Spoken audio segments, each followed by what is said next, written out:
Good evening, everybody. Good evening, everybody. Oh, are we getting everything in here? Wait, are we getting everything? Hang on, are we looking at YouTube chats and Twitch chats right now? Is that what's happening? That's incredibly exciting. I didn't know I had it set up that way. Wow. I must have done that several years ago. We're not talking about the Snyder Cut. We're not talking about Justice League, the Snyder Cut, because I had to make a decision. I had to make a decision this evening. I actually had to make a decision 2 weeks ago. Because I was like, I either watch that movie tonight or I'm into that.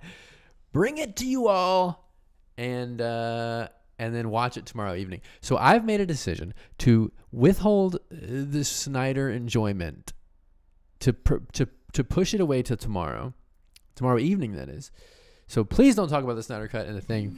Otherwise, I'll turn this whole thing off and I'll go do that. Tonight, we're joined by Merle O'Neill, which is very exciting, particularly because I don't really know Merle that well. Obviously, we're friends. I know Merle through Aria. But I would say out of the people that I've had on here, I don't know Merle as much. So and I think Merle's great, so I'm very excited for that. I've been craving interesting content. Love Matt. Please start. Thank you. I think that was a nice thing to say. I am going to probably we're gonna make a lot of changes to I'm Into That. Okay. Now I know change is scary, but that's fine. Mothman Barbie. Aria in the chat. Thank you so much. I think we're going to consider moving around the time in order to be nicer to the East Coast people. We'll talk about it later, or maybe we won't. And moving around the time kind of maybe means moving around the day. So we'll see. Who knows? The other thing is that this is going to now, I'm Into That, the live version as you see it. I think if I can commit to this. Now I edit a lot, so who knows? But I think that if it's going to be edited down into a more concise and like multi-camera type thing, then the live version, that's just going to be for the live people. If you're here, you saw it. If you didn't, well, there's going to be some stuff that's cut out for the YouTube version. Okay, so I just go ahead and hit all those follows if I were you, because you don't want to miss it. I meant to get a screwdriver or a wrench because this is way too loose. That's going to get on my nerves today. Merle O'Neill is my favorite Ninja Turtle character. Is her name April O'Neill? Is that the thing? It's the whole enchilada. I don't know what you were referring to, but it seems like it was a minute ago. But it reminds me of a Texas Tornadoes song called A Little Bit Is Better Than Nada. And the line goes, a little bit is better than nada. Sometimes you want the whole enchilada. So that's what that phrase makes me think of. I don't know if I should try and fix this or not. It might drive me absolutely insane. Yes, Aria. There's a group called it's called Texas Tornadoes. I love Texas Tornadoes so much. I wonder if I could play just a half second. I'm just gonna play just a half second.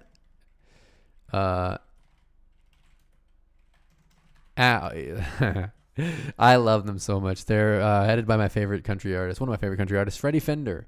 It is a Tex-Mex band. Here you go.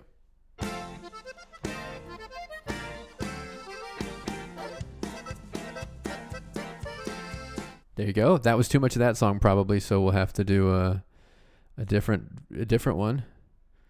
Just for here's a little bit of is better. Oh, here we go.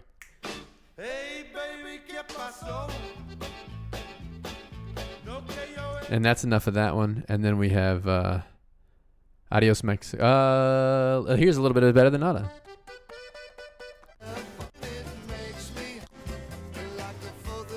You're getting the idea. You're getting the idea. I don't want to get DMZ'd. There you go. Okay, that's enough. I'm terrified of the YouTube algorithm. Tom and Jerry 25, hello, welcome. Thank you for the follow.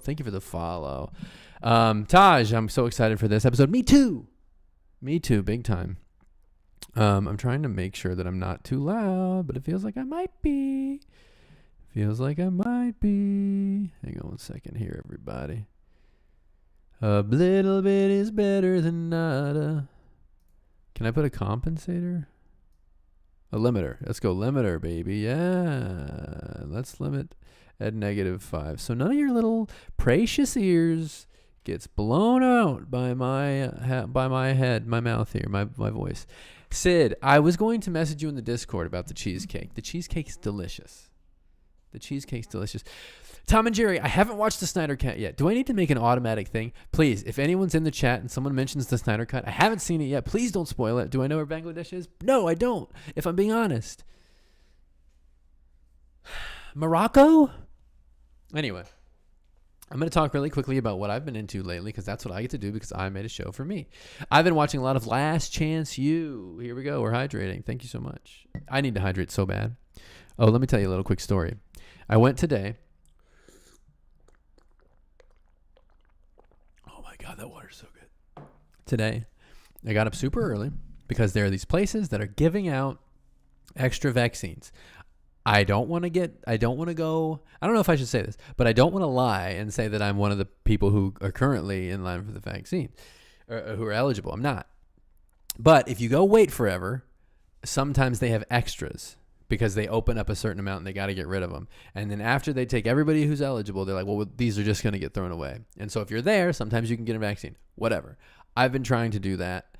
Today I waited outside for several hours and I was third away from getting one, but I didn't get one and that's fine.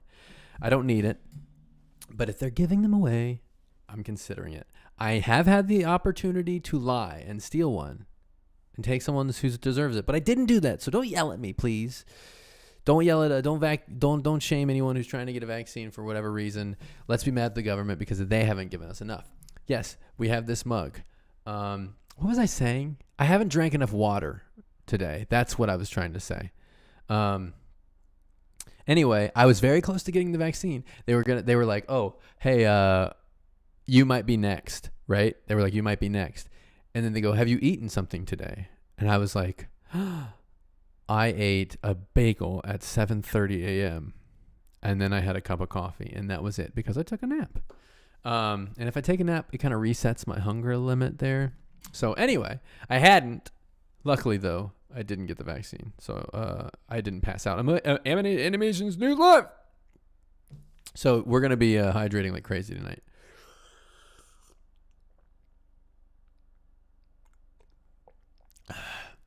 But if you wait for a leftover Dunkin' Donuts, they yell at you. Yeah. Actually, the lady at the vaccine thing was very nice. I also, just so everybody knows, I made sure not to go do it from an area that was predominantly Black or Latino because I wasn't trying to take from underprivileged communities. It was just kind of close to my home. Last thing I'll talk about, Last Chance U on Netflix. If you want to watch something that's absolutely incredible, Last Chance U on Netflix. The basketball version. It's so fucking good. It's so good. Hang on one second. I gotta do something here. Let me just. Can I not? We have someone waiting in the wings and they're perfectly on time, but I don't know how to mute them. Friend, if you'll just go ahead and mute your mic, that would be great. And then I'll holler at you. Taj with all this, he's so good at catching and IDing all of the, Google Meet. Is that Google Meet? Yes, Taj. Jeez. Squeeze. Last Chance U. It's a show. They have 5 seasons of the football version. I don't like the football version. It doesn't matter to me. But they did one on basketball, and all I'm gonna say is watch it. It was shot in 2020. Watch it. It's incredible. Lovely young gentleman. Just trying to make it out of scenarios that they put themselves in. School really scares you with that sound. Did they teach through Google Meet, huh? I gotta say, I'm so glad I'm out of school. I do have a lot of Google Meet meetings, and those are annoying as hell. Just kidding. I'm grateful for a job. Anyway, on that note, let's go ahead and get... can you send a video link? If we have a mod, I don't know if we have a mod in there that can permit you.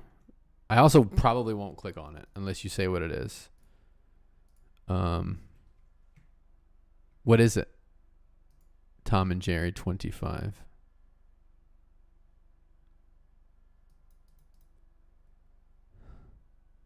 Oh, I'm glad that thing popped up. I didn't add a link to that. Let me go ahead and fix this really quick. Sorry, everybody. Currently on the channel, all of the donation stuff has been changed. So if you're trying to give a donation to me, there's nowhere for you to do that.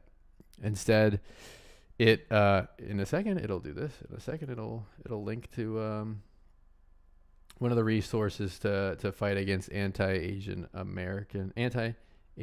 violence. So I'm going to update that right now because I put a timer up. So that'll show up every couple minutes there. Sorry, everybody. Want to make sure I get that. Considered not doing an episode of I'm Into That this week because every time this happens, it's really difficult to kind of continue as normal. But I want to address it. And I also think that we kind of need a space to, decompress. This might be a really super real episode. I don't know. But that was my choice. Forgive me if you don't like it. That thing now should update if it comes up. It now should have a link the next time you see it. I'll go ahead and type the link in both. If you would like to donate money, if you haven't already donated money, or if you just want to educate yourself on what's going on, there you go. Boom, boom, boom. Anti-Asian-Violence-Resources.car.co. All for you. Merle! Let's get Merle in here. Okay. If I didn't even check it. No, dang it. It's wrong. It's the wrong thing. It's the wrong freaking thing. Hang on. Okay, there's Merle. Wait, what the hex? What's going on? Hang on, I'm sorry, Merle. I'm sorry. What's happening? This isn't good. Hang on. You can unmute yourself whenever you like. I'm just trying to Oh, okay. Do you want me to leave and come back again and try that? No. It's not you at all. It's something else. It's something completely different. It's something wacky. There we go. Okay, there we go. That's life. That's life. That reminds me. I need to record this meeting. Can I do that? Is that a thing you can do still? I have no idea. I've never recorded one of these. I did it for a job. Oh, I wonder if I can't. That's okay. We don't need to. That'd be a real shame. Wouldn't it though? Because we're gonna talk about such interesting things. I know. I mean, the whole episode will be recorded, but it's chill. Hey, listen, it's chill. Well, you know what we're gonna have to do, everybody? We're having to do live editing now. It's okay. You got a new haircut? Yeah, I did. I got my haircut for the first time in over 2 years. Wait a second. What's going on? Hang on. I'm sorry. It looks like it's not. No, you're fine. It looks like it's not I'm working chilling. the way it's supposed to. Capture method. Automatic. Yes. Window title must match. Okay. Are you frozen? I don't think so. Is everybody else seeing Merle frozen, or am I just crazy? Okay. I think we're good. I think you're not frozen. Are we good? I'll move and you can tell me if I am. Tom and Jerry with the oh my god, this song from the SpongeBob musical. Just tell me what song it was and we'll sing about it. The SpongeBob musical is great. Okay, Merle, how the hell are you doing? Thank you so much for coming through and joining me on I'm Into That. We'll see. Yes, of course. I'm very excited to be here. I'm excited to be here because, honestly, I feel like it must have pained you to say Merle's so great. Because you've never complimented me in my entire time of knowing you. Not true. You're the Regina George of my life, actually. I always wonder to myself, like, does he like me? Does he not like me? Like, is this like part of his tactic to have the upper hand? Like, I never know. So then when you asked me to be on your show, I was like, he has to like me a little bit because I don't know. And then you said you think I'm great. So it's a good day for me. Well, let's talk about that. maybe. Yeah, I know, Yeah, let's Sid. do it. I I'd was love like, to. I was like, do you think that we could get an episode? I was like, okay, this is great. Merle's here. I don't think Merle and I have any beef at all. So, so I was like, oh, this will be good. A beefless episode, because every time someone comes on here, they go. I think Miles came on here and he was like, yeah, I thought you didn't like me at all. Is that the thing? It's your vibe, but you know what? In a way, this is beefless because you and I are both vegan right now. So that's another thing we can talk about. Just saying. That's really good. Thank you. Yeah, it's my vibe. I mean, listen, okay, It's okay. I don't think you dislike me per se. You don't always give me the attention I'm seeking. So like I read into that too much, you know? Yeah. Well, Yeah. I certainly and definitely read into that too much. I so now we'll be real for a second. When cuz Aria came on here and won you a shirt for I'm Into That. It got mailed to you. And then I heard nothing for weeks. And I was like, okay, I'm pretty sure it made it. I looked and went to the thing and they were like, oh, no, it definitely made it. And I was like, she got it, but doesn't want to tell me she got it because she doesn't want to wear it or rep it It's at not all. true. It's not true. It's not true. Okay, listen. Let me explain something to you. I had a cockroach infestation for a long time. I got into the habit because I wasn't living here of having. We're being we'll be real this whole time. We'll be raw. But like cockroaches everywhere, cat falling out of cabinets. And so I wasn't living here. I was actually living at Aria's with Sai for a few weeks. And at Rachel sometimes. So I was like, can you just hold on to some parcels so I don't my mailbox doesn't overflow, et cetera, et cetera.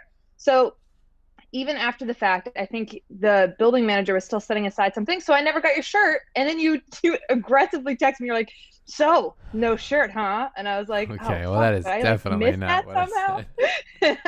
I was like, God damn it. If I ever thought there was a chance he liked me, definitely doesn't like me now. Then I thought to myself today, I was like, I should wear that shirt, but I haven't washed it yet. So that's okay. I'm not going to lie. Instead, I'm wearing a cat shirt. I said, oh, no, I did say, never mind. I said, did you ever get that shirt out of nowhere? And then I followed up immediately within a minute that said, that sounded way too aggressive. Just checking. Which I appreciated. You do strike me as someone who overthinks as well. So I think we connect on that level. Oh, my God. It kills me. Mason jar gang. Yes. Cheers. Clink. This is actually I'm drinking out of my mug, so I'll pour that in there like I'm giving a deposition. All right, Merle. We've gotten the beef out of the way. Did well, there was a time where I just didn't know you. And I think that my favorite thing is not knowing people. And then I start to know them, and then that is where it gets dangerous. Where the more I'm around them, it goes one of two ways. And then I either don't like them or I come to love them. And we made it over the hump. That's every human interaction. Well, it's either I really don't like them. Well, I guess you're right. It's either I really don't like them, I love them, or I just could take them or leave them.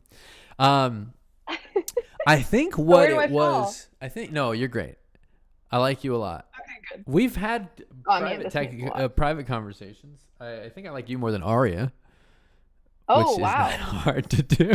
To be honest. No, I was gonna say because you roast Aria constantly. Yeah. But you secretly really love him. You love Aria a lot. I do love Aria, and all of the roasting just comes from me wanting him to be better. Oh, I know. You are a very moral person. You're a very moral person. That's what he says, but I think it's I've had to like kind of be like, okay, Matt, let's leave everybody alone. Because if I'm coming after people for being if I'm saying, hey, like be moral this way, but it's just coming from something that I don't like about myself. Anyway, trying to see if there was ever a moment in which I didn't like you. I'd love to know if there was, and I'd like to hear that moment. There it is. No. Aria was the most annoying person in the world when you were around. Got it. Yes. You said that on the record, too. You said that on a video. That's because it's true. I don't know. Did that make the cut? I think it did. Yes, it did. It did. You were the only person in that romantic video of the two of us in our relationship that was like, they were annoying to be around. And I'm not afraid to say it. I don't understand why. Everybody that goes in I Arya's like that. videos are just like, he's great, whatever. What's up, Scan? Yeah, I think I said something in Arya's fighting video where I said, you're going to get your ass kicked, and if this gets 100,000 views, it's not going to be worth it, but he cut it out because he's a coward. Oh, shit. But That's no, real. you're wonderful. You're Merle. That's your name. You're wonderful. And as we've gotten to know each other more, I've kind of like, you've impressed me with kind of your, not to say awareness of things, but just like your thoughtfulness and you're more thoughtful than Arya, and that's nice. That's a very low bar. Oh, that's true. That's true. But I appreciate it nonetheless. I appreciate it. Yeah, you like plants. Do you like bugs? Love plants. I love bugs. I love Bugs are all so- living things. I'm bugs are not so as crazy about fucking cockroaches these great. days.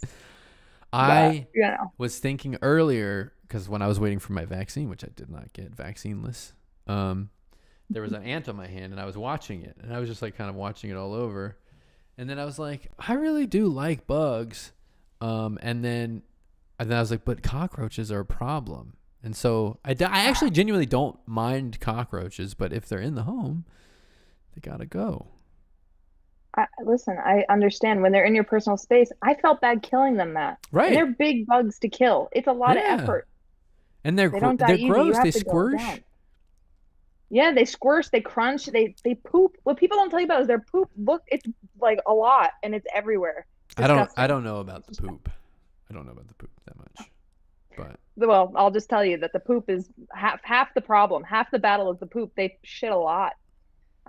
So that's like they're gross on their own, and they carry disease, and then they also leave feces everywhere. yeah. So Yeah, you and know, they do a lot not of. You're that much allergic to cockroaches. Sid. I'm trying to not respond to chat messages in the middle of someone saying something because don't let in case I that have stop to edit you. it down. Yeah, but it is and not to get preachy on anybody, but it is really kind of.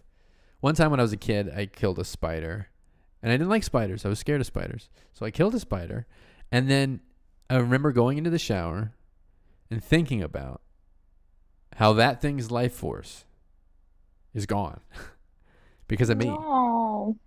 And I was like really kind of fucked up by it. So I was like, How old were you? probably 14, 15. Oh my God. I love that this is what you're thinking about in the shower at like 14. Well, The moral high ground started Yeah. early. no, there's no moral high ground. Also, and we'll talk about this because we've both been on this journey of like figuring out, who we are and how we are in this space and how we are in this world and how to be a better part of this world and all that stuff. And Yes. as Maya called it, shadow work. I think she said that on the last Yes. episode. I don't know that term, Yeah. but it appears you do. Is that a Also, power I of now didn't mean thing? moral high ground. I didn't mean moral high ground. I meant moral, like, I know as your what you meant. superpower. Yeah. Just for the record, to show. No, it's okay. Yeah, shadow work is like a therapy term. I didn't know it because I haven't gone to therapy in a while because I haven't had good enough insurance. Let me stop giving everybody my business. But That's fucked up too, though. the shadow work that I had been doing, because I did grow up like I was always everybody's go-to for like I was the person people called to like if they were stopped by police or like I've gone to the cops several times and been like, hey, I'll take them. I didn't I can see it. I didn't drink until I was 22. So Oh wow. and that wasn't a moral high ground thing, but that was just like I was a little fucked up about alcohol in my family. So I was like, I'm gonna do this. Understand. Anyway, I was like the responsible kid the whole time, all the way through high school. I've still never smoked weed, never done any drugs, mainly because I've not been interested. But Okay. I'm a bit of a square, I follow the law for the most part. I get terrified when, like, I succumb to authority very quickly. I don't like bothering people, and I don't like people thinking I'm doing something wrong. But anyway, the shadow work stuff, I would like see things that I did that were like, oh, that was shitty. I have a kind of an aggressive energy. and I kind of tell it how I feel, and a lot of times, regardless of how people communicate. And so even if it's gonna fuck someone up, I'll still do it. And I'm like, oh, if that's their problem, not mine. So when you do the shadow work and you come from such a high horse, the fall is so great that like thinking you're great and thinking you're like a good person and thinking that you're almost perfect, and then being like, oh no, I did this. The fall is devastating. I'm just gonna tell everybody that right now. So I went from thinking I was like a good person to thinking that I was like a giant piece of shit, and then having to climb my way out of that and being like, well, what I can do from now on is not be like outwardly negative towards people, not be, you know, vocal about what I don't like about what other people are doing, or, you know. So it's I feel like I've been in the rebuilding phases of like, you know, oh, I did things I'm not proud of, you know? And so, which everybody has, I get that, but I was like, oh, you know, I'm great. And then I was like, oh, you know what? I'm not. Which is a good thing to realize, but still. Talking too much about myself. We have a guest, everybody. Chill. No, you're not. It's interesting because I feel like that to me is like a hall monitor of the universe energy you're describing. Oh, Like God, you're making that's sure the most boring things, person in the world. you're making sure things are going right, but sometimes on the journey to right, you get in the way of good. You know, like sometimes by correcting people, you can, you know, kind of interrupt their own personal journey. And sometimes it's like you just got to figure out when it's your time to intervene and when it's not. But your heart, I think, Yeah. is in the right place for a lot of this, which is really important. And the truth is, like, of all the things you could be overbearing about, trying to get people to do the right thing isn't the worst, but it is still important. And I think it's amazing that you are so self-aware of yourself. Like, the fact that you could say, just like right off the cuff, like, yeah, you know, I'm very, like, I can be aggressive and I say what I think, and it doesn't matter how the other person's going to take it, I'm going to say it. It's like, well, okay, well, so at least, you know, however that might be, like, you know that about yourself, which is like half the work. And like, yeah, none of us are freaking perfect, man. We all have I'm sure I do things that make people incredibly uncomfortable that I haven't always examined, you know, as closely as I could. But again, therapy, if you're lucky enough to go, it does help a lot. Yes. Um, So I've been trying to do the reading and like, you know, and working out and meditating and all the shadow work I can before I can get into therapy. May I ask you a favor? Can you tilt your camera yeah, just up a tad? Because I'm already going to cut that off better. a little bit of headroom. So if you know, if you can just give yourself more How's this? headroom, you're just moving it further away. Copy. Okay. Give maybe a Is little that bit more better? headroom than you think you need. Yeah, it's Sure. great. That's Like that? a little less. Okay. How about like this? That's great. Sorry, because Okay. I'm cropping out Okay, the cool. the time on the top of it, so we're losing a little bit of the. Anyway, That's good to know. yes. Thank you for realigning me there from my Yeah, of wait. You course. need insurance for therapy. You don't need insurance for therapy, but you got to pay out your pocket, as with anything. Yeah, exactly. There is nonprofit therapy that I didn't know about that I've been telling people about now too. So that's an alternative way you can get help, which I think everybody could use therapy. And I try to talk about it a lot because I feel like it's very stigmatized and taboo, you know, but just be proud you're going to therapy because it means you're taking yourself seriously.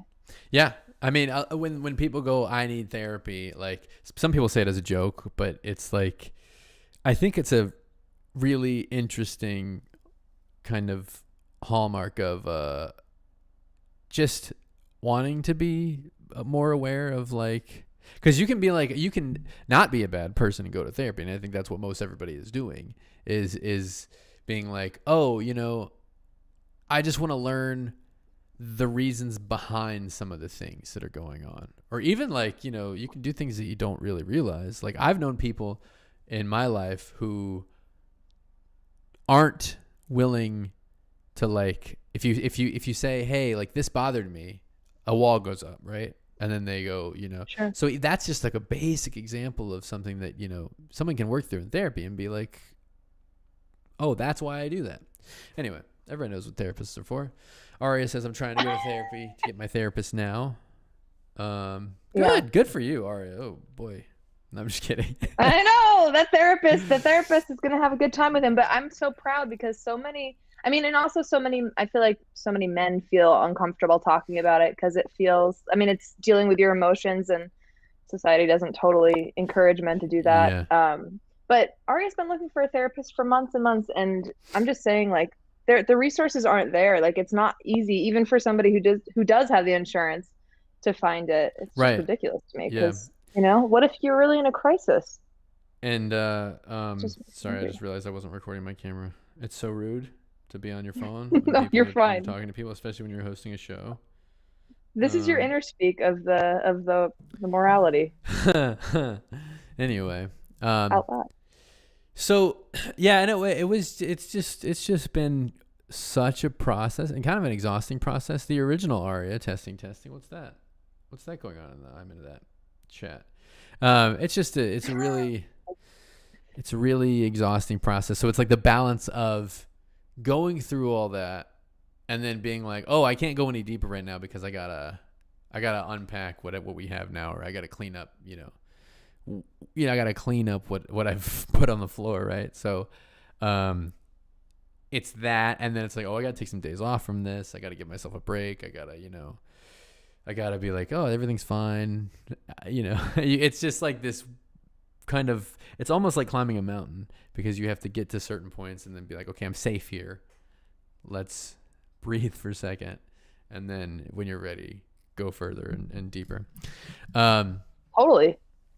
You are also, so let's talk about what you've been into lately. And when I said, what have you been into lately? You gave me the most real list you could come up with. Because the last couple of episodes have been very therapeutic or very real, and that was never the intention of I'm into that. Although the space is here for it, right? I think when Maya came on last week, we talked about like just a little bit about the shadow work and all of this stuff like that. Oh, you just wasted 25,000 points, Scanless, because if you're a real follower and a real friend, you know that you can't use sound alerts on I'm into that. So you're not getting those back. What does that mean? It's Twitch stuff. Okay. I don't know anything about Twitch. That's okay. You have a Twitch account, don't you? Or no? Only to watch your show. I know that's But then I realized I could watch it on YouTube. That's true. Although sometimes I'm really bad about seeing the YouTube comments. I'm seeing Arias and Mothman Barbie. Yeah, I'm a little bit bad about being like, oh, YouTube is just what I kind of forget it's going to YouTube. Also, I don't think I'm supposed to be streaming to YouTube and Twitch at the same time per my Twitch contract. Oh wow, a rule break. You're breaking a rule. Yeah. Does that get That's you, the or other thing is that when when I think the rule's baloney, I don't care.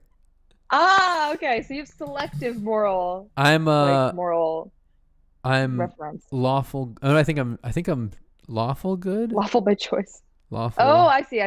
Okay. We talked about it before. I'm mostly lawful good. Lawful good makes a lot of sense to me.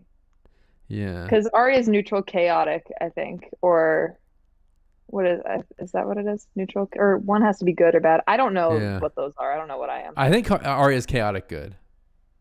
Yeah, chaotic good. That's what. Yeah. Maybe I'm a little bit more neutral good, but it definitely leans mostly towards lawful because I have a code. I have my own code, my own law, right? I believe that. I believe that. Anyway, I can see it. I'm chaotic. Hall monitor. I don't love that. It feels like because hall monitor is traditionally kind of just a boring, not cool person. That's not true. The hall monitor is the role. It's not the person. I'm saying you're taking on the role of hall monitor. The hall monitor could be a very interesting person. They just need the right thing to happen. They keep things in place. You know what I'm saying? Yeah.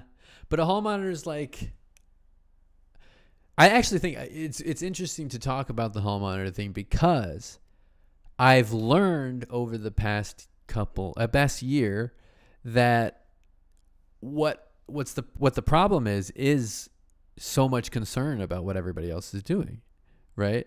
Yes. So is it to deflect from what you're doing, you think, or is it just you really want to know what other people are doing? Well, I think it's now this is therapy. I know. No, I think that a lot of it has to do with like, I think, and we talked about this before, so I'll rush through this quick, but like I went through. I was on Twitter. I was very active on Twitter and Instagram, mostly Twitter. When in May and June and July. Actually, over the last couple of years, I've been very active on Twitter. So any thought that pops in my head goes on Twitter. Okay. In May and June and July and the following months, there was a lot of. It was an exhausting place to be because there was so much good happening, but even a lot of the good was couched in just this real toxicity, right? So Mm-hmm. I would go on there and I would say things and I would make tweets about, gun violence and police and racism. And I had actually had followers, lovely people that would be like, hey, Matt, I see what you're doing here, but it could be taken the wrong way, blah, blah, blah. And I was like, you know what? Thank you so much. I'm going to delete the tweet. You can leave your comments if you want.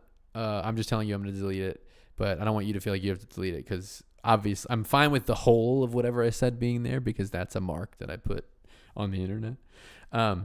Sure. Sorry, I thought I hit something.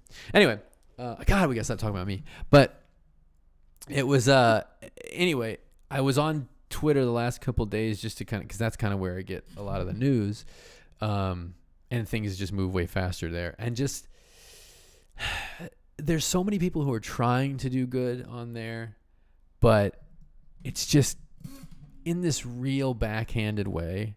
Like, so, and then through that May, June, July time, and I've told this before, I think, maybe I didn't. My mom would text me and she would go, I can't look at your Twitter anymore. You're so angry. And I understand, but I don't think that's you. And I was like, interesting. She goes, I don't think anything you're saying is wrong, but the way you're saying it is really negative. And I listened. I was like, okay. And then I got on the phone with her and I was like, I'm really mad. Right. And she was like, no, I understand, blah, blah. It's just so anyway, it was just like, when you're screaming positivity, it's lost. Right. What? No. No, when you're like aggressively, angrily screaming positive things, I feel like the people who need to hear them aren't the ones listening. Wow, really? Yeah. I had another friend of mine, shouts to Patrick, he's a Twitch on here, he's a neighbor of mine, and he goes, in my comments, which if anyone wants to challenge me anywhere in my comments, please do it because it's worth everyone seeing it. I'm fine with that. He was like, I think that these generalizations that you're saying are speaking more to your bubble than they are, like they're speaking more to look good for your bubble than they are to, you're not changing anybody's mind here. I got it. And I was like, and I argued with him on the thread and like said some things that I was like, super not happy with later. And I texted him and I was like, hey, that thing you said like a year ago, because I don't think it was during that time. I think it was before with pick any fucking bout of, yeah. But he was like, I messaged him and I was like, you were right. You were 100% right. I've been thinking, going back on it. You were totally right. And, I just wanted to say that because I don't think we often get those one-to-one actions versus change things. So he took that moment to very calmly tell me something that he saw was wrong or that he felt was, and he did it in such a sweet way. And I was like, you know what? You're right. So that instance is in itself evidence that what I feel like I was doing was not super helpful. And, so it's like if I just feel like I'm just trying to, everything I can do from a place of love and thoughtfulness. And if I can, like it's not speaking out on things, but it's knowing kind of the energy you can put out and the way that you might, achieve anything. So I don't think going on there and saying, going on Twitter and saying like fuck the police or whatever. Like I get it. I agree with it. But I just don't think that helps me, and I don't think it helps them, and I don't think it helps anyone who's not on my side already is not going to like it. So That makes sense. I mean, also it's like at the end of the day, only you know what actionable items you're actually putting into place. So like if you want to go on Twitter and scream that you hate the police or defund the police, and then you're also like actually donating and working to have difficult conversations and decolonizing your mind, then you just need to get that out, then great. You know, like you know how much effort you're putting in, yeah, actual effort and action that will make a change. So if the only thing you're doing is screaming out like this is bad, then yeah, you're right. That really doesn't make much of a dent. right. But if you're also taking the action items and you want to get that out there and get it off your chest, I feel like it can't do a whole lot of harm in my case, as long as, you know, depending on what you're saying. But I totally agree with what you're saying, because I do feel like there's a lot of performative activism that goes on. Yes, and I think that I think that kind of everybody's a little bit guilty of that, but like particularly I've been trying to avoid social media the last couple of days, because if something bad happens, I read up on it, and then I donate where I can, or I see what other action items I can do, but I just can't be reading replies anymore. I can't see this person's thought on this and then everybody else's thought on that and then everybody else's thought on those thoughts. It's just impossibly exhausting. Like I'll get on Twitter sometimes and be like, why do I come here? Why do I come here? Why do I come here at all? Man. But you are great at, I mean, it's clear that a lot of the times I don't have any instances where I feel like I'm seeing you do anything that's like performative or anything. It seems like you always take the time to find the resources and present those to people. And the other thing is that like I have a much smaller audience. So while it's good to say, you know, hey, I don't stand for this, and if you want to be a part of my community, then you know. Yeah. I think like closing all those doors to anybody who doesn't feel that way is good. To be like, you know, people were mad that people were like, oh, NASCAR is kind of getting on the bandwagon of the anti-racism thing. And I was like, well, you know, you can say that corporate wokeness is a problem, which, you know, it kind of is. But when they are all closing the doors to racists and they go, oh, I'm just going to go over here. And then they're like, well, we're actually also not cool with that. That kind of forces someone to confront themselves. So I love that. But you are always putting out a lot of information, and I think it also seems like you're giving the space for people to take that information with them, right? As opposed to saying, this is how I feel, and I need you to agree with me right now, right here.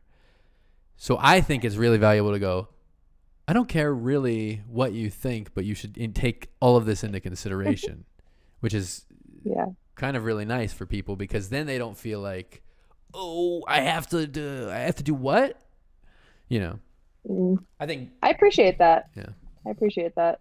I mean, something I started doing, and that's funny, like what you say about like the difference of having an audience and me even admitting like, you know, performative activism is totally a thing. I do also feel like when in my like heart of hearts, like I sometimes when any of the many horrible, I mean, racist, misogynistic, political dictator things are happening, I feel like when I do have a platform I can use, a part of me is like, you got to do something. Like I just to me, but then I'm also, and then I'll get in my head and I'll be like, well, people think you're just doing it because you want to look like, you know, you're doing the right thing. And I'm like, well, then fuck it. I don't care. Then they can think that. What's the worst thing that happens if you people think I'm being performative?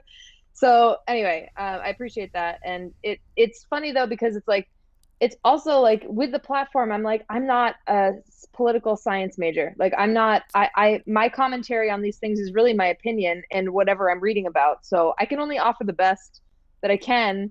And so that's why I try to literally screenshot articles and like underline things I'd like people to read and be like, you read this yourself. You don't need to hear me explain it to you. And then you can form your own opinions from there, you know? So that's like one way I've been trying to approach it. Sometimes. Yeah. I think that, you know, I think that people appreciate that. I remember seeing somebody Like, because there was a lot there. You could go to pretty much anyone's thing and see, like, if you're not doing this right now, then you're not on this side. And it's like, yeah, but so what are you doing? What are you doing? Because you're not really helping. You're not really helping get any information out. Like, the shaming, I think, is the problem for a lot of Yes. people. I mean, it's kind of like what I said earlier, where it's like the journey to doing right can get in the way of doing Right. good, right? Like correcting people, just Oh, being like, full you're circle. wrong is gonna get people defensive and in their own head and be like, oh, I'm a bad person. Like, and I hate this person that just told me that. And they're gonna think about that Yeah. instead of thinking about, oh my God, that is happening right now. I should be thinking, so you're right. The shaming, same thing with veganism. The shaming Oh, yeah. doesn't work. It gets Snaps. people defensive. It gets people upset and angry. And I understand that, and I can relate to it. So that's why I think it's so important with that as well, and with any sort of activism, to just give people information and let them form their own opinions. Because at the end of the day, if you give them information and they totally disagree with you, there's nothing you can really do to change their mind, Right. most likely, in that moment. You know what I Right. mean? It goes back to that thing where I was saying, like, I know people that I could say, hey, like, I see what you're doing, like, and maybe you should think about it this way. And a lot of people, maybe not most, hopefully not most, but a lot of people do react to that stuff with, I'm not doing that, So it's just fair. You gotta be nicer to people, I think. I know I gave you a hard time about like you liking me, but I also overthink, like, when I hurt people's feelings. And I know that just for the record, you never have been a mean person to me, but you are still Regina George. And I'm just saying, this is a big win in my book tonight. I feel like we're just killing it. We're killing it right now. I don't know. Regina George is from Mean Girls. Mean Girls. Okay. Yes, that's what I thought. You didn't know? No, I don't Oh know my that God. stuff. Okay, that's fine. I'll probably see Mean Girls the musical before I see Mean Girls the movie. Well, that's fine. I respect your love of musicals. Hey, we love musicals here, don't we, folks? Sorry. I actually want to say that sometimes, but it's a Trump thing, so I try not to. What is Regina George's deal? She's one of the mean girls? Oh, she's the lead mean girl. She's the mean girl who knows how to get in people's heads. Because Rachel McAdams. Oh, okay. Okay. She's the queen. She's the head mean girl. But the reason I say Regina George is because Regina George knows so much, and this is me projecting on you. Regina George knows what she's doing, so she knows when to give attention and when not to give attention. So, like, I feel like she does it as a way to, like, keep her like higher upper hand. And when I didn't know you, I thought, wow, maybe that's what he does. Maybe he doesn't like to give too much away because he doesn't want to be too vulnerable. This is what I think about. No, I I'm understand. serious. I like this. He doesn't want to give too much away. Cut to me just telling everybody the worst things I've done. I know, that's true. Right after that conversation, maybe not so much. Yeah, no, I do. I think that like, I'm not gonna say in my old age, but as I grow up, I'm kind of realizing there definitely was like a time in my life where I was like, I don't want to go to that party because that person's there. I don't want to do this because that person's there. Yeah. But like, then you stop getting invited places because that's true. You run out of places to go. So I think that it's like, and I think genuinely, I've never had a problem with you. Never had a problem with you at all. But I didn't think you really did. I wasn't sure, but I didn't think so. So it was like, I think we're actually quite similar in a lot of ways. Yeah, at absolutely. least in our passions, for sure. Yeah, I agree. I don't like all of the true crime horror stuff you do, but which is funny because you're on Unsolved. Yeah, you do Alien. Well, soon enough I won't be. Probably they're gonna be like, bro, you got to tell some stories. I want to find aliens. No, I know you do. That's all I want to do. I know. I still believe it's gonna happen. Honestly, let's like that. That one situation with you is such a representation of social media and like content creation. You're like, I just want to fuck. I want to find aliens, and they're like, but views, but followers and views, and it's like, I don't know about you, but like followers, man. If you focus too much on your followers, your Instagram count, because like, it doesn't matter how many followers you have. if you get into the mindset of like, how am I going to get more followers? How am I going to get more followers? You can lose your Yeah. mind. Like Yeah. every time I post something on Instagram, I will lose followers every time. So it's like a lose-lose. It's either don't use your Instagram. So now I'm trying to get into the mindset, and Aria is helpful with this. And let me know if you can relate at all. But I'm just like, you know what? I need to just post the things I want to post, and those people will come eventually, or they won't. But the other people were gonna leave anyways, and otherwise you're just left with an Instagram you can't use. You know? Right. Yeah. I went through this. Scandalous. I'm unfollowing as you speak. That's fine. I actually went through this in my Vine days. So I've kind of so now the Instagram stuff doesn't really matter to me. Okay. Because I went through it at like 23, 24. So I had more followers on Vine than I've ever had on Instagram. Oh wow. Okay. Yeah, I think when I left, it was like, when I left, it was like 21,000 or something like that, which at the time on Vine was like a significant amount. Like people would recognize me in the street. So hell yeah. That when I started to, I could feel the gears being like, oh, what should I be doing? What should I be doing? And I was like, well, I got here by not caring. So why do I start now? Right. Right. Oh, that's a great point. So you see the people who, you can see the people. You can very clearly see the people who like get too bogged down with it and kind of focus on the wrong stuff, and they start to change physically sometimes like a monster.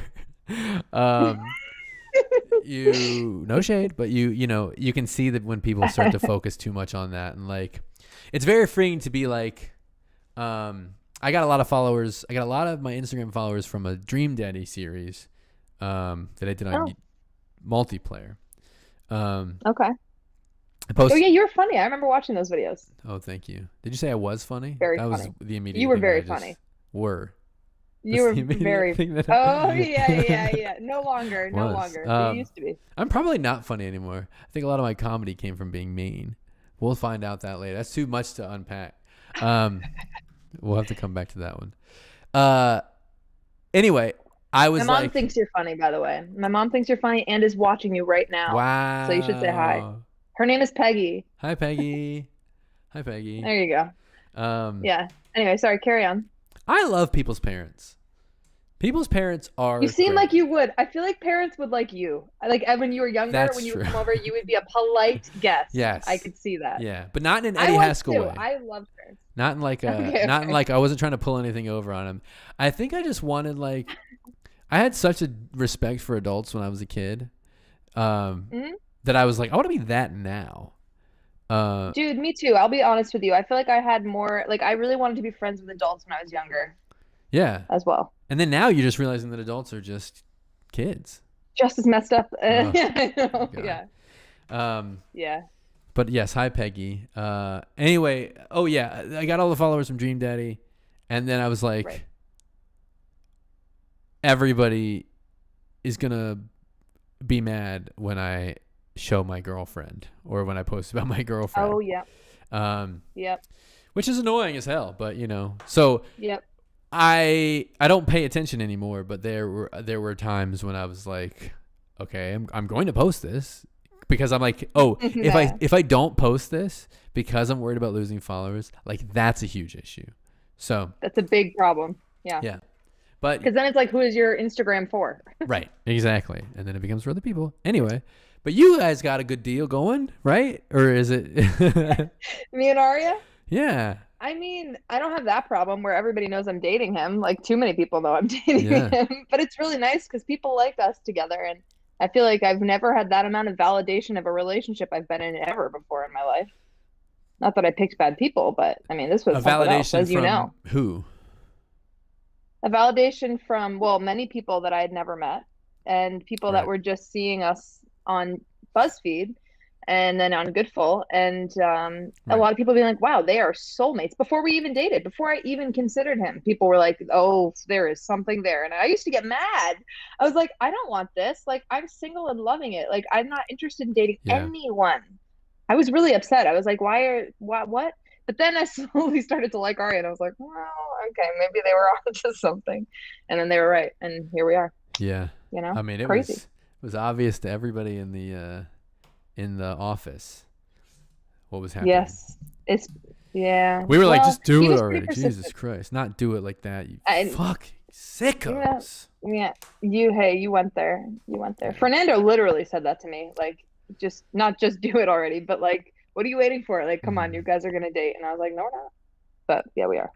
Yeah. So he was right. Did in the early days did that freak you out? Like I'm assuming, and I'm assuming that now you guys feel very comfortable in your relationship. But in the early days, was it like, because you guys waited a while to say anything, which I think is smart.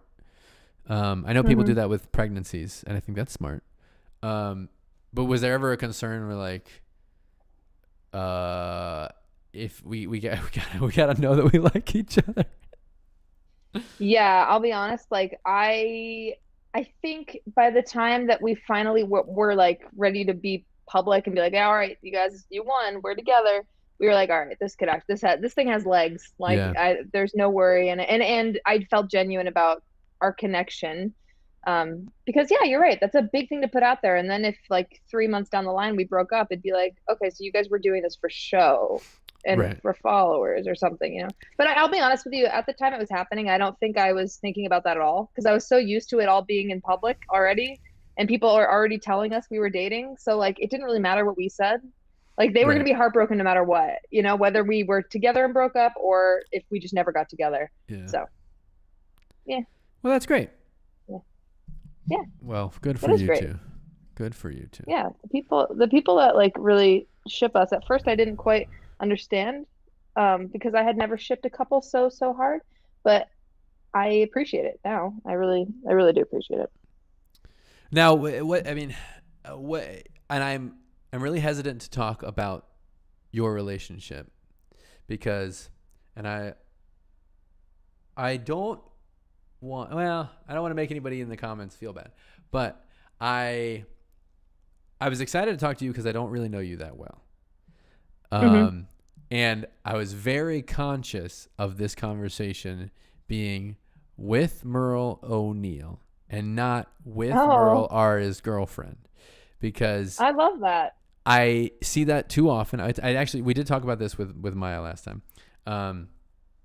But sometimes like I know Aria is very close with Jack's girlfriend Kaylee, and so sometimes he'll say Jack's girlfriend, and then like jokingly, and I've seen you correct him. Jokingly, I say this, but because it's like something that's super like that I'm hyper aware of and hypersensitive of.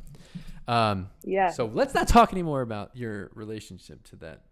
See, Matt, this is something I just love about you, because you think about these things. That's the moral stuff you got to keep, because that's great though. That's awesome. A lot of people don't think about that kind of thing. So I appreciate it. That's what I'm saying. But also I'm I don't feel like, oh, I shouldn't have talked about it. That's fine. I'm also used to it. But anyway, enough of Aria. Yes, let's move onward. For the love of God. And upward. The things on the list. What's a fun thing? What's in? Okay, let's talk quickly about In Bed with Nick and Megan. I don't know what that is. I'm assuming it's Nick. It's Nick Offerman and Megan Mullally. Yes. Last name? Yes. I actually was gonna say Nick Thune and then another one, and I was like, oh wait, Megan Mullally. Oh wait, Nick Offerman. So that's who it is. Yeah. Wow. It's very fun. It's very lighthearted. They literally, like, they started, and I mean literally in the correct way, they literally have people in bed with them. And they're not anymore, unfortunately, because of COVID. But when they started it, they had like Jack Black in their bed. They had Lisa Kudrow. Love Jack Black. Now they've done virtual. You hate Jack Black? No, didn't say that. I said I love Jack Black. I love Jack Black. Love Tenacious D. But anyway, it's a great podcast. Two tweets ago, shout out Matt. Merle doesn't follow Matt Rial on Twitter. I think the last tweet I said was Jack Black appreciation tweet. I don't follow you. Do I really not? No, you do. I think. I don't know. I don't get it. But either way, it's fun. They're good. They're good at talking. They're just an interesting couple. They've been married for almost 20 years now. Yeah. And they sound like they really still like each other, and not like tolerate. Like they sound like they really like each other. Nick Offerman worships her. It's beautiful. That's very cool. I love it. So what is sorry, this is I just jumped into it and I said the title and I didn't tell anybody what it is. It's a podcast. It's a podcast. Okay. Is it a video podcast or is it a podcast? I wish it was, but no, it's just a podcast. Okay. And then is it about anything, or is it an interview thing, or what? It's a similar format to what you've got here, where they bring something ideally. So you got to step it up a notch. Maybe not a bed, maybe something else you think about, like a different gimmick, maybe. A chair. But one chair. Hot air balloon maybe could be like kicking it up to the next level. You've been in a hot air balloon? That scares the shit out of me. I have. It scared the shit out of me. I had to pretend that it was really There's very little control of those things. Oh, don't I know? And the guy wasn't paying any attention while we were in it. And because he's so used to doing it, but he just kept talking. I was like, "Are you looking where we're going?" Anyway, yeah, it was scary. If I was a worst TV talk show host, I would be like, "Let's talk about the kiss, everybody. Let's talk about the kiss on the hot air balloon." And that was I'm sorry. Yeah, I mean, bottom line is they have a person that they interview. The person can bring some topics. If they don't do it, if they don't have a topic, they freestyle, and they just chat. You know, they talk about acting and they talk about life. It's like this. It's just in their bed. But I like it. I like their voices too. Nick Offerman and Megan Mullally both have very different but very interesting voices. Yes. You know, she's Nick a very Offerman. talented singer. I didn't know that. Whoa, is she? Broadway.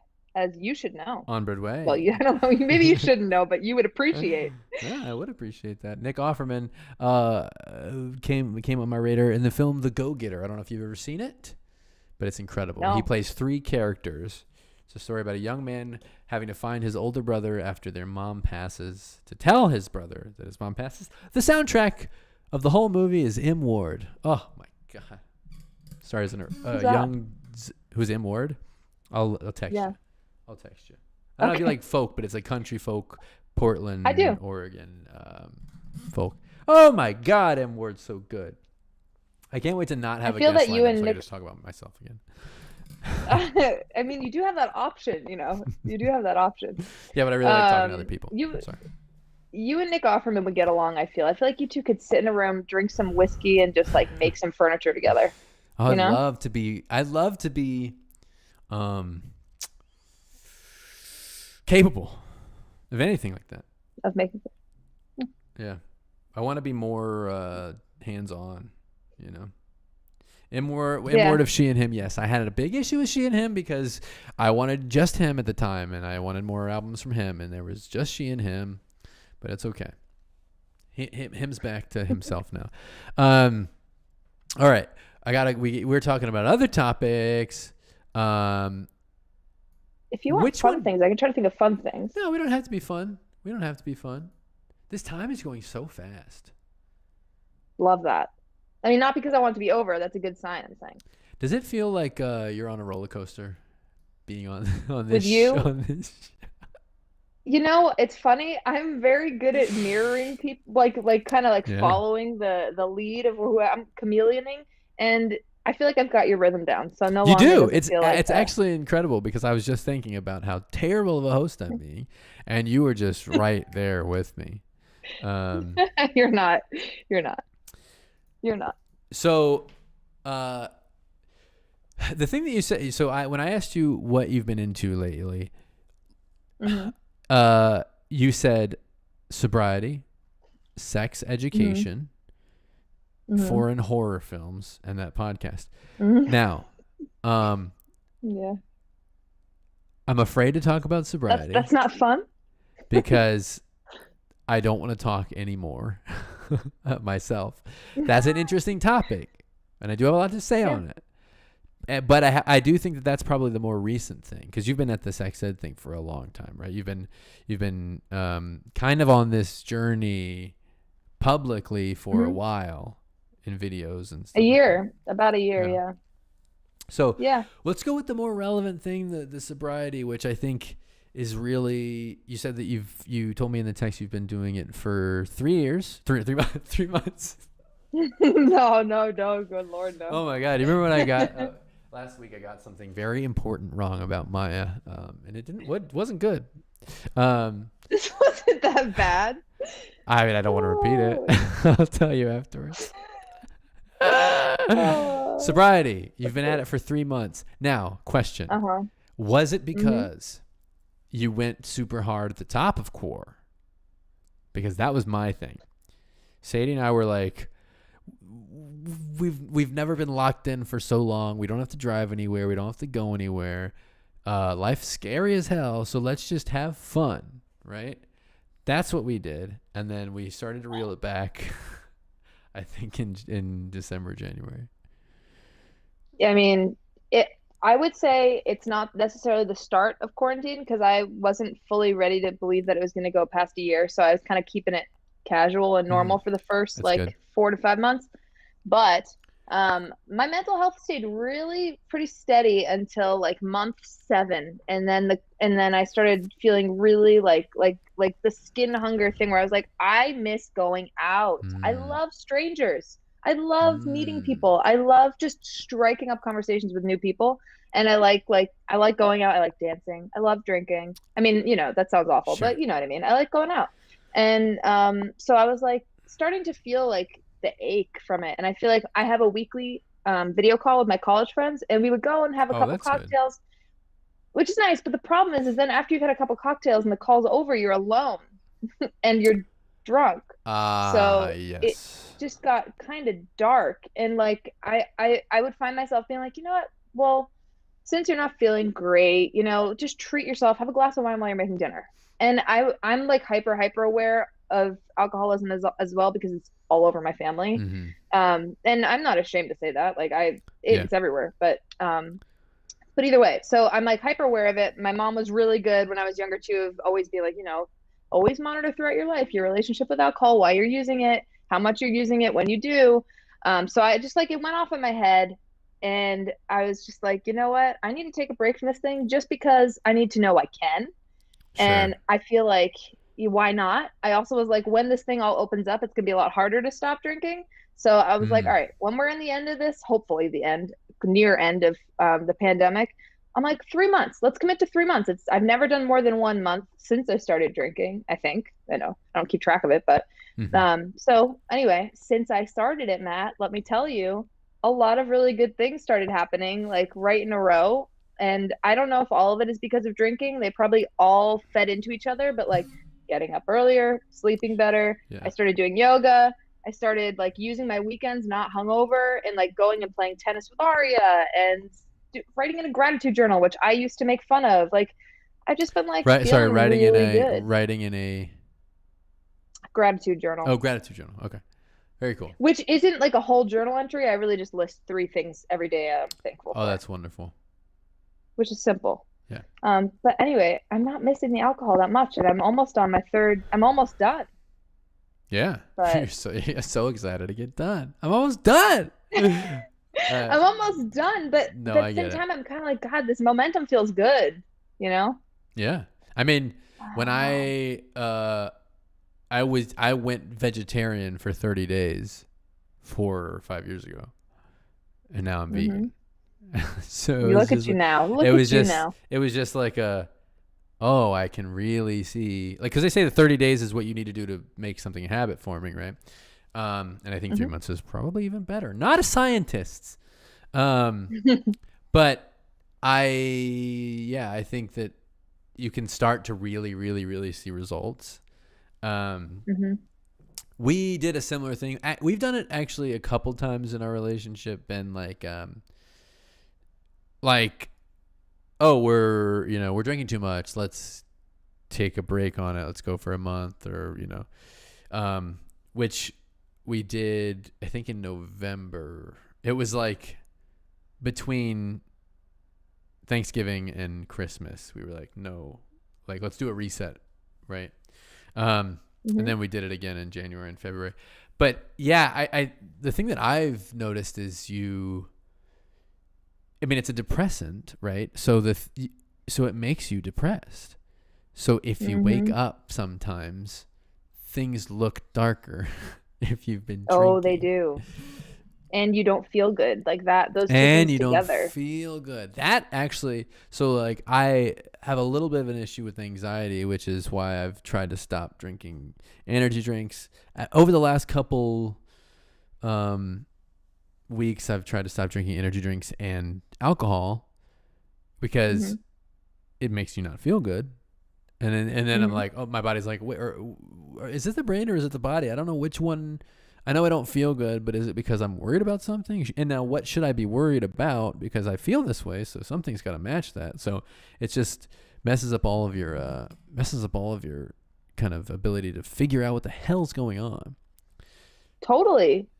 Totally. And I mean, I find that like I used it as a way to distract myself. And so, like if I had a drink or two talking to my college friends, when that call was over, even if it was like 8 o'clock at night, I'd be like, well, I'm not doing anything productive now because I had a couple Yeah. drinks. So I'm just going to sit on the couch and watch a TV or a movie or, not that there's anything wrong with that. But then the next morning I'd be like, oh, I'm going to sleep in. It just has this ripple effect Yeah.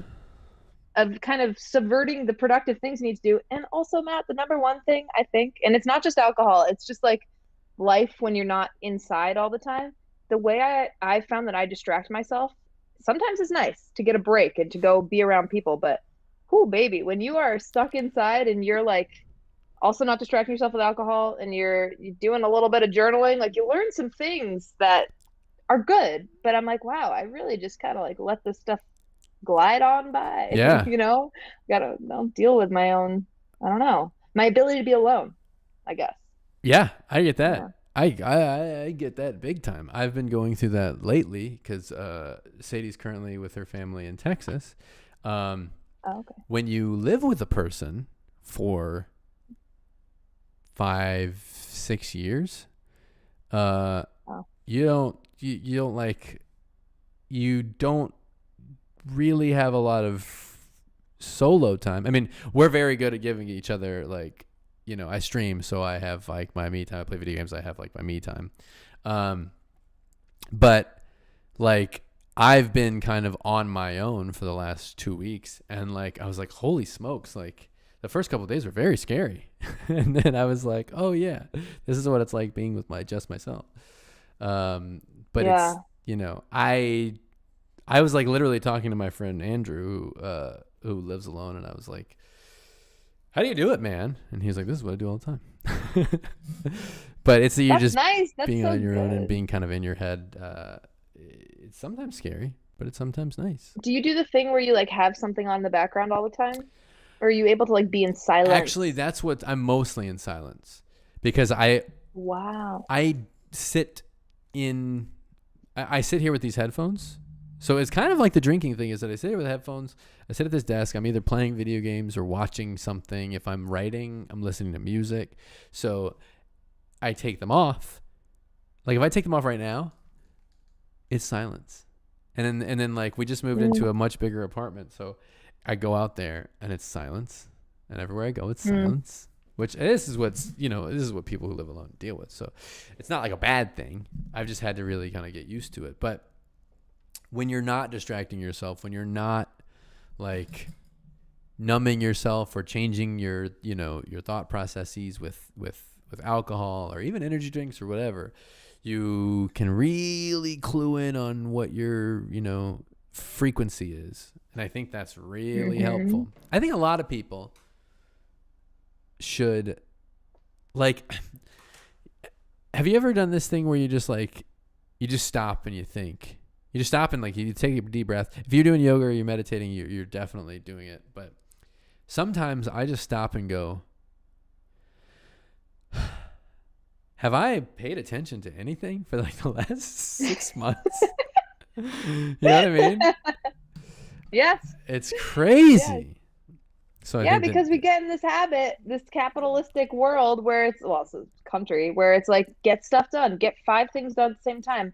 And it's like, okay, you're editing and then you have Slack and you have your email and somebody Slacks you, you get distracted from your edit and then you have to go do your email. You know what I mean? It's like this crazy chaotic train of madness where you're juggling so many things. And you understand, even just through working at BuzzFeed, you're doing the jobs of like 4 or 5, 6 people at all times. That's kind of like what we're running on. So it is good to slow down. Why don't they teach meditation in high school or middle school or elementary school? I'll never know. That could save so many people so much trouble. Yeah. Just a simple ability to sit and to understand the importance of being able to sit still for 2 minutes. That's all it really takes. Doing nothing. Yeah. Yeah. I mean, Oh. and like sometimes I'll finish my work and then be like, oh, I'll go relax. But sometimes going to relax is just putting on another screen. I saw a tweet, a really dark tweet that was, I'm gonna look it up. Hang on, I'm gonna look it up real quick. Do it. Sorry. Look up the dark tweet. I'll tell a quick story about my. This is a TikTok. Excuse me, that someone sent me. It wasn't very funny. I haven't responded yet. How do you respond to that? They're not very funny. Do you do like this, the haha like response to the TikTok they sent? Do you do those reactions to I either won't respond or I'll say, I won't lie. I'll just say like, I think I mostly respond with dumb. That's what I'll say. Okay. Dumb. Big Juicy Jack sends me some banger TikToks, but also some stinkers. You know, but he shoot all the shots. You know. I appreciate Jack a lot. I love Jack. I was talking about Jack. He's such a warm soul. I also thought he didn't like me at first. Do you see a pattern here? That's if people crazy. Don't talk to me, I assume. No, it's not because he's shy. He doesn't come across as shy in videos, but he is shy in real life. So I thought that I had upset him somehow. That makes sense. The kid won't shut up now that I'm. No, well, once you get to know him, he'll talk to you. He'll be like, would you ever own a whale? I love Jack. Jack uses his cat for content. Arya, yes. Bro, if you want to go there. I know, there it is. Arya, come on. Let's see. I can't remember. How is Arya even commenting on things when he's also streaming right now? Is he still streaming? Oh, maybe it's an old video that's on my sometimes TV. It just went to the next one. Yeah. Damn it! Like, I'm not. Wow, he's pretending to watch. I found the tweet. Another day of staring at the big screen while scrolling through my little screen so as to reward myself for staring at the medium screen all week. Oh, no. It's so true. No. It's too true. Hi, Billy. Oh, it's so true. Oh, it's so true. I think my caption was just, oof. Oh, my God. It's a real one. That's a real one. That's the thing is that, you know. That is so real. Screens. I wish that I know. Well, I used to have a crossword book, and I don't buy them anymore because I found a crossword app, which sucks. And I read books on the Nook or audio books. Oh, I can't get away from the phone. The thing about sobriety that I think is really interesting. Do you feel like you have an issue with alcohol at all? Like, was it a thing to see? Were you like concerned? I didn't mean to like just laugh about something and then go, here's a hard question. Do you think? Oh yeah, no. Yeah, hey, that's life, you know. I didn't realize honestly, I feel like yeah, of course I do. I feel like the fact that I've had nights where, I mean, to be honest with you, I feel like it's pretty normalized to have a problem with alcohol. You know, it's like, let's go out, let's stay out, right. Let's keep going. Like, I'm the person that will keep going. So I think, but the reason I did the sobriety for 3 months wasn't as much because I was like, uh-oh, Merle, like you're drinking too much. It was more like, I was just like, why are you drinking? Yeah. And it wasn't like drinking, getting drunk alone. It was just more of like, I don't think actually this is really bringing much to your life at the moment. Maybe just put a pause button on it and see, and make sure you don't have a problem and that you're like, oh wait, where's the alcohol? Which I actually haven't really missed it, which I'm relieved about, but you know, I'm not saying I'm never going to drink again. Right. I like a social drink. That's the important thing is I've learned that about kind of veganism and vegetarianism is being like, if I say that I won't do this for the rest of my life, then I can't possibly keep that up. But if I go, oh, I'm not going to eat meat today, I said I don't want it, then I'm like, oh, okay. But like I have no desire. Like I've never once I'm turning 30 at the end of this month. For the last 15 years, I've never once said I'm never gonna smoke weed. I've just never done it. So it's like if I go, oh, I'm gonna go till I'm 30 and not smoke. If I said that when I was 15, I couldn't possibly keep that up. But yeah. And actually, my relationship with alcohol is my father has had issues with it. And growing up, that was really difficult for my family. And so I was like, well, I'm not going to do that.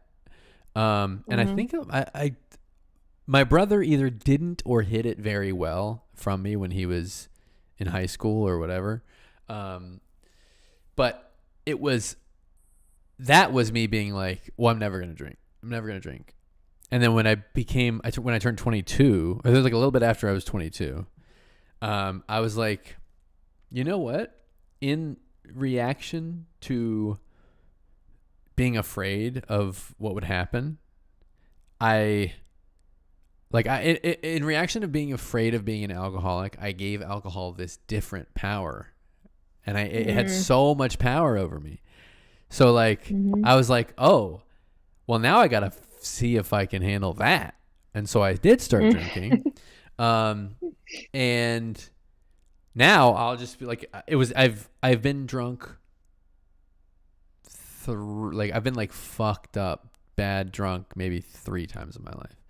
I mean, I get drunk, but I think I've only ever thrown up from drinking twice in my life. So one of the times I was actually no, I've only ever thrown up drinking once, and I was smoking cigars. So I don't go incredibly hard. I'll have fun if like it's a safe environment and I'm like protected and everything's chill. But if I like tonight, for example, if I like crack a beer, I will never finish it. So it's like talking to people, and it's like I've drank more water over the last hour than I normally do because I'm talking to someone, and it's the social aspect of it. Oh yeah, of course. I mean, even when I was drinking wine during dinner, I would often not finish the glass. And that made me be like, well, you just wasted this. Why did you even open this bottle? And then I started thinking like, yeah, why did you open this bottle? You're not even finishing this. Like, are you really? I do like the taste of wine. I like the taste of alcohol in general, but it is so much the social thing for me. Like, I love the camaraderie of all of us together, like cheers. And I don't know, people let their guard down, their walls down, but trying to challenge myself to do that anyway without alcohol. And like, hey, maybe in 2021, if things open up, I'll do karaoke without alcohol, which I've never done. I'd love that. Let me be there for that. Yeah. To quote a John Anderson country song, I really want to be there. I wish that I could be there for that. Yeah, I did. So I did karaoke several times exclusively sober. And wow, because I really wanted to do it, and that's brave. The second I was able to go to bars, I went to a karaoke bar with my sober friends. I sang "Tie a Yellow Ribbon Around the Old Oak Tree," Tony Orlando and Dawn. The first, I was shaking, and this guy turns around, and he goes, "What the fuck are you singing?" And I was like, oh no. But I finished it. It's such a good song. Oh, it's such a good song. That's the worst thing somebody can say to you before you're about to go on for karaoke. Are you kidding me? Who was this person? I was in the middle of it. Some drunk guy. And you did it anyway. Yeah. You did it anyway. I finished it out. Damn. And then I was like, I love this. And so I sang a lot. I did a lot of it sober. Yeah. So I bet you enjoyed the relationship with the audience even more too, because you were like more clear-headed, appreciate maybe. Did you? Yeah. Like, did you notice a difference in how you like noticed people responding to your singing? I don't know. Or were you just too busy thinking about singing? I mean, the second I sang, the second I said that and that guy did that thing, I was like, oh God. That was what I was thinking about the rest of the time. Yeah, I don't blame you. I think I've done a lot. I mean, well, you sing better, and they're drunk, so they think you're better. So it's kind of a win-win. You're like, the levels are like what they're accepting is lower, and what you're doing is higher. Yeah, I don't know, but we should do it. We'll I really want to get a room together. I don't really love the private rooms because I like singing for strangers. Me neither. Me too. But a lot of people will only sing in a private room, and I respect that. Yeah. Yeah. I'm not going to call them cowards. Well, we can call them cowards. You'll have to tell me where the best like live karaoke is, because that's what I hadn't nailed down in LA before the pandemic happened. Because in New York, I had a spot. I had my Yeah. karaoke people. They had their my list of songs on their phone to cue it up for me. Like we had each other's backs. We were doing Broadway. We were doing show tunes. Oh I have a list man. miles long. You know what I mean? Like karaoke people, not just people you go to karaoke with. Karaoke people. Whoa. You know what I mean? I had that in Louisville, but I don't when I came out here, I actually like I don't go to a lot of bars out here. I don't know what it is. Like I think Oh, okay. like Sadie and I just kind of became old, like kind of we just dawdle around the house. I like going out, but it always feels like a chore. And anytime I go out in LA, Okay. it's spend like $100. Um, Well, listen, you got when this thing opens up, we'll go to Harvard and Stone because it's a great place. It has live music often, almost great. every night, and good group of people, like different people, different ages, different walks of I life, not loved it. just a I bunch actually of need people. kind of the older crowd because I'm singing Tony Orlando at They dawn are. and Krista Berg's Lady in Well, Red. this is, yeah, that might be a must. But this isn't a karaoke place. This is just a bar that I like. But we'll Oh, find okay. some good karaoke. Yeah, Yeah. I'm still on the hunt. I've done karaoke out here a lot, but it's one time at the Drawing Room on Hill. That's a Oh, good I did it right. there once too. That's a good I group. did it there once too. But No windows in that place.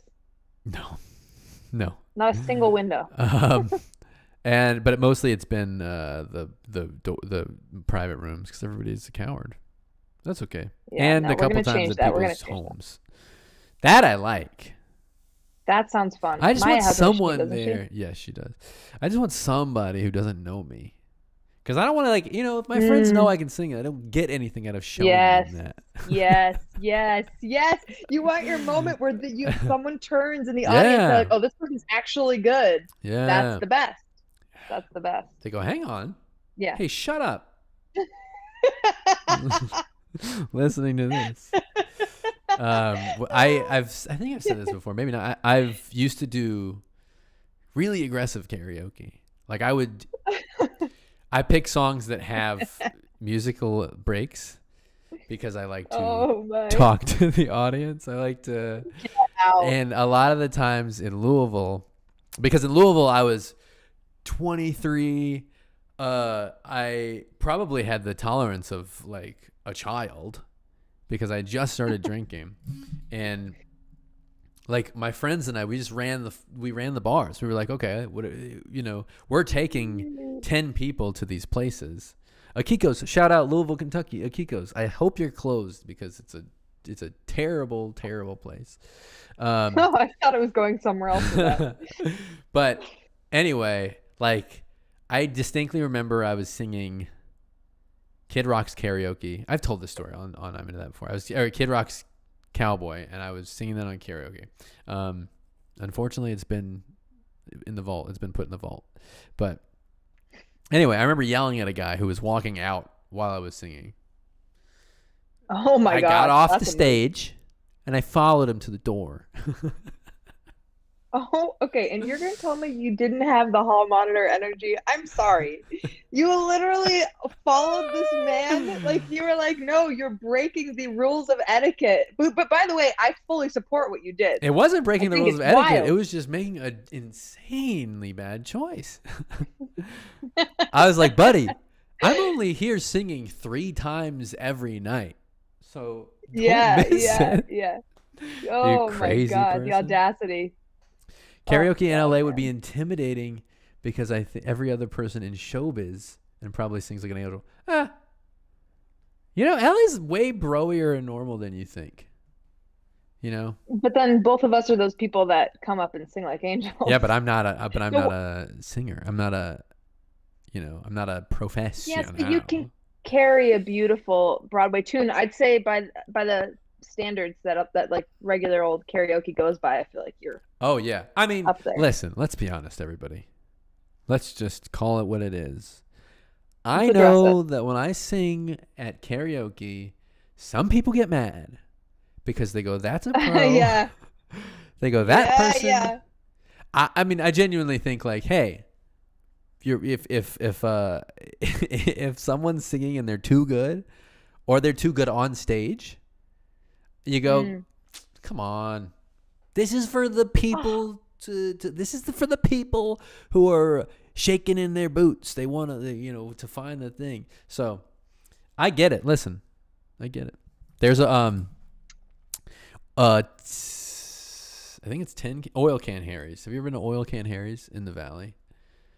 I don't think so. It is a 2-story disco line dancing gay bar with a second floor being diva karaoke. How have I never been there? It sounds like somewhere I would frequent. They did Is it incredible? They did the Haim video, Little Bit of Your Love there. Oh wow. So it's a great time. It's a very, very fun time. But the second floor is it's like iconic. You can't do it if it's not like Madonna, Britney Spears, Lady Gaga. Okay.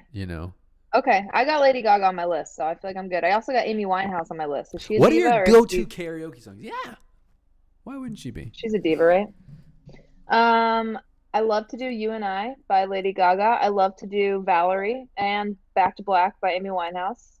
If I'm really feeling myself and feeling like annoying people, but also maybe making a few people cry, I'll do At Last by Etta James. I don't know that one. At Last? Give us a taste. If you're oh, come on. At oh. Last. Who's the artist? At Last. Etta James. Oh, well, Etta James. I thought you said M. James. Yeah. No, and I don't know. Yeah. Not that I would have gotten it from just the title. Well, but you know what the songs are. So that's like, I mean, there's a list that goes and goes. Those are the like ones that I'm like, all right. Or Jolene by Dolly Parton. Love to do Jolene. Oh, I was thinking of what's the when you said Jolene, I thought of a Lady Gaga song. What was I thinking of? Well, she has an album called Jolene and a song called Jolene.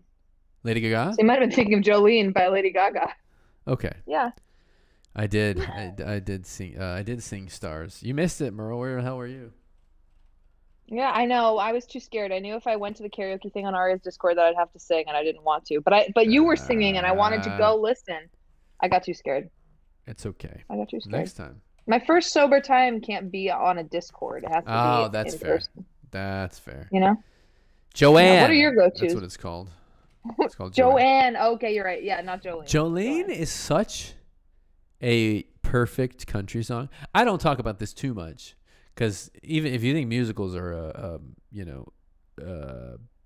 what's the word? There's an E word that I'm thinking of. Exclusionary. If you think musicals are exclusionary, try country music.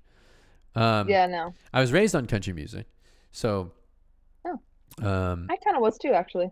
Interesting. Where are you from? My grandmother. Massachusetts?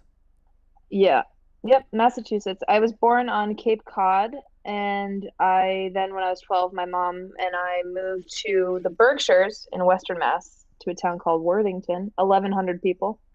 Oh, yeah, I saw when you went back. That was it was a beautiful little place.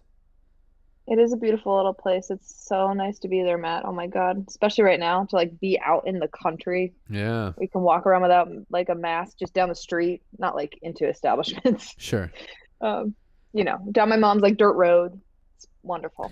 So I sang a lot of country stuff when I was in Louisville. It played better there. Oh, it played better in Austin. I'm sure. Oh wow, really? Lady in Red, yes, Aria. I will always sing Lady in Red if I can. Like I don't think that's great. Probably the last 20 to 25 times I've been to karaoke, I will have at least done that.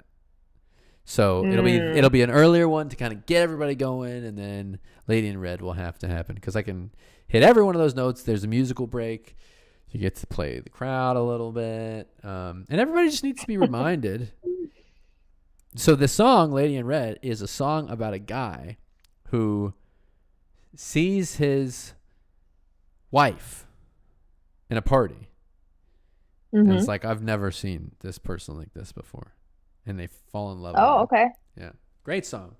Oh, okay. Very cute, very pretty. But I do think he might have cheated on her in real life. And they divorced. Wow. So. Oh, God. I know. I'm sorry. I shouldn't have followed that up with that. You didn't need to, but you were honest. So sometimes I want to, I'm finding myself wanting to protect and preserve like those things these days, you know, like not Which particularly people's, not like people's legacies, but things from being tainted, you know, like to me, it's unfortunate that a lot of the films that have, you know, undesirables in them are very, very good. And they kind of sink the work of a lot of other people. And so it's like, you know, I don't want to be the person who's like, if someone goes, oh, I love this, I don't want to be the person who goes like, well, this is why you shouldn't. Yeah. That's where you draw the line. Yeah. I'm trying to think what are the other karaoke. Lady in Red. I actually have a list, but I don't. Let me see what's on the list. That's what I mean. You're a karaoke person because you have a list too. Oh yeah. Oh yeah. I really want to do I Love LA in LA. I've never done I Love LA in LA. I Love LA. That's actually my Twitch thing. We have 20 minutes, Merle. What do you want to talk about? Wait, do you know about the place in Los Feliz? And now the name of it is escaping me. It's an old bar. I think it begins with a D, and it's really old. It's like a tavern, and it has these two people who are respectively in their late 70s, early 80s, and they've been playing there for 40 years together. And they do it like 3 of the 5 weeknights every week, or they used to when things were open. Sure. And you can go there, and he'll play piano, and she'll sing, and then they'll open the floor for any brave folks in the audience who want to sing with the piano behind them, just a cappella kind of, well, not a cappella, but you know what I mean. Yeah. Just the piano, no like sound, no like music in the background, no instrumental. And that's something I need to do. That's something else I need to do. He asked me once, because I was there to write. I got a whiskey when I first moved here. I got a whiskey and I would go there to write. I can't remember the name of it, but I will. That's crazy. And anyway, and I was like, it was great. And he was like, hey, young lady, you look like you might sing. You look like you've got a voice. Yeah, I was like, am I in a movie? I've been waiting for this moment my whole life, but then I couldn't do it. I was too scared. I was too scared. Damn. The Dresden, that's what it's called. Oh, but next time I won't be too scared. Yeah. So you might be too scared next time, and if you are, that's fine. Nope. No, because we're gonna go together and we're gonna take it by storm. Okay. And then we'll hold each other accountable. That's the plan. Aria will go. Everyone. All right. Does Sadie sing as well? She can. Or like to sing? But she doesn't do. I've gotten her to do some karaoke before. Okay. Sometimes I'll be like, I'll sing with you, and then I just disappear as she just destroys a rendition of "Dreaming of You" by Selena. Woo! Oh, she can really sing. She actually, like when I met her, she was a lovely singer. Just two in her head sometimes. Okay. Yeah. I respect it. I don't have the other thing. You know what, Taj? I don't think we are going to give a mug away today. Is that okay, Merle? If we don't give a mug? That's fine, because I already have a shirt. I wouldn't give it to you. The Free Mug Factory is, hemorrhaging money. Too many people are winning these days. We got to make it harder. Wow, Rex. Yeah, sorry if you're waiting. If you want to go to join the Discord, if you want to be eligible for a mug next time, go in. There's a important thing in the Discord. You can join the Discord. I don't shout the Discord. I was watching Aria's stream earlier today, and I realized that it's just an ad for the Discord. I mean, the Discord's where it's at. I mean, it's a pop. He's like all over. He's all over. He's like answering people all. It's annoying as hell because sometimes I'll text him. He's really. And I'll say, "Listen, I know that you're fucking in that Discord on your phone." Yeah, because you can see. Yeah, we can see, Aria. We can see. The sex ed seems like it's too large of a topic. What's the last best movie you watched? Okay. Well, let's end on some positivity. We'll have you back, Merle. We'll have you back. Oh my God, honored. Okay, good. Well, you know what? You'll like this. This is positive as heck. Great. Aria and I have been doing so much horror that we both decided, you know what? Maybe we give this weekend a little break, and maybe we do some positive feel-good movies. So we each allowed each other to show the other person a film that we'd already seen and that we liked, that made us happy. That's cute. And I showed him Dan in Real Life, which I don't know if you've seen, but it's a Steve Carell film that nobody's seen. Yeah. And I love it. And he basically is, I don't want to give away the plot. It's just a feel-good at a lake house, big family, loving family, interesting. There's romance, there's drama. Emily Blunt's in it. It's good. I like it a lot. Makes me feel good. And then he showed me The Intouchables, which what an incredible film. I didn't even The know of this French one? film. Yes, it's amazing. Oh my God. And it's based on a true story. It's Yeah. touching. They did a Yeah, really yeah, good night, Taj. bad remake. Good luck on your exam tomorrow. Everybody wish Taj good luck on the exam tomorrow. Good luck on the exam tomorrow. The Taj. Untouchables was premiering at the Austin Film Festival when I worked at the Austin Film Festival that year, and that was one of the ones that I was going to go see, but I didn't. I watched a different one. It was about PTSD and very hard to watch. You went dark. You went dark. Yeah, it was a documentary about PTSD with the veteran involved at the thing and the Q&A, and I was like, brother, this is rough, my guy. Yeah, I did that with Still Alice when I volunteered at the Toronto Film Festival, and it was like Still Alice with the author who has experienced the things, and I was like, this is just gonna be one of those days where I'm gonna be sad. I haven't seen Still Touching Alice. story. I mean, it doesn't have it's to a be good. sad story. Oh. Oh no, I mean, okay, good. Was it told well? Yeah, it wasn't. I wouldn't put it in my list of top favorite movies because I was so sad. And Sure. not just sad, it just didn't feel like there was a resolution that felt like it was worth the sadness at the end for me. But I wouldn't say it was a bad film. It's just kind of a sad story. Sad film. Not a bad film, but a sad film. My best tweet ever, actually not the highest liked, but it's my pinned tweet and has been for the last 3 years. Still Alice 2, Still Alice. Thank you I saw very that. much, everybody. That was very good. Thank you very much. That Go was and good. like it, That was good. retweet So it if you think it's good. You I don't do have to, follow you but you 'cause I saw should. that. Remember when you made fun of Arya for plugging the Discord? Here's my. I would do my impression of Arya, but I don't use the C word, so I can't. I actually just talked to him about that word. Oh, really? Well, I he was said like, it on "Oh, stream you about really 45 times. Oh, he says it a lot. And I was like, hey, I have like a slightly visceral reaction, but then I don't know if it's because I really care or because my mom, when I was 9 years old, when I asked her the question, what's the worst swear word in the world? And she said that word. And so in my mind, I stored that away as never use it, Wow. And then and he throws that around left and right. And I'm like, confused. Yes, he does. But yeah, it's that one. Every time I hear it, I go, oh, that one. Because he says it with such a hard T at the end too. And he slurs. That one is also cacophonous. It's really like it's hurts the ears. Like it doesn't sound good. Oh, is that what that means? Yeah, like cacophony. I think I could be wrong. It's a great word. Great word. But it's it hurts to hear. So it's like it's not only like motherfuck is so good and it just rolls off the tongue. Feels good. Powerful. It's an adjective. It's a noun. It's a verb. But that one, every time I hear it, I also go like, huh, because I've just don't like saying it. I'm not forced to.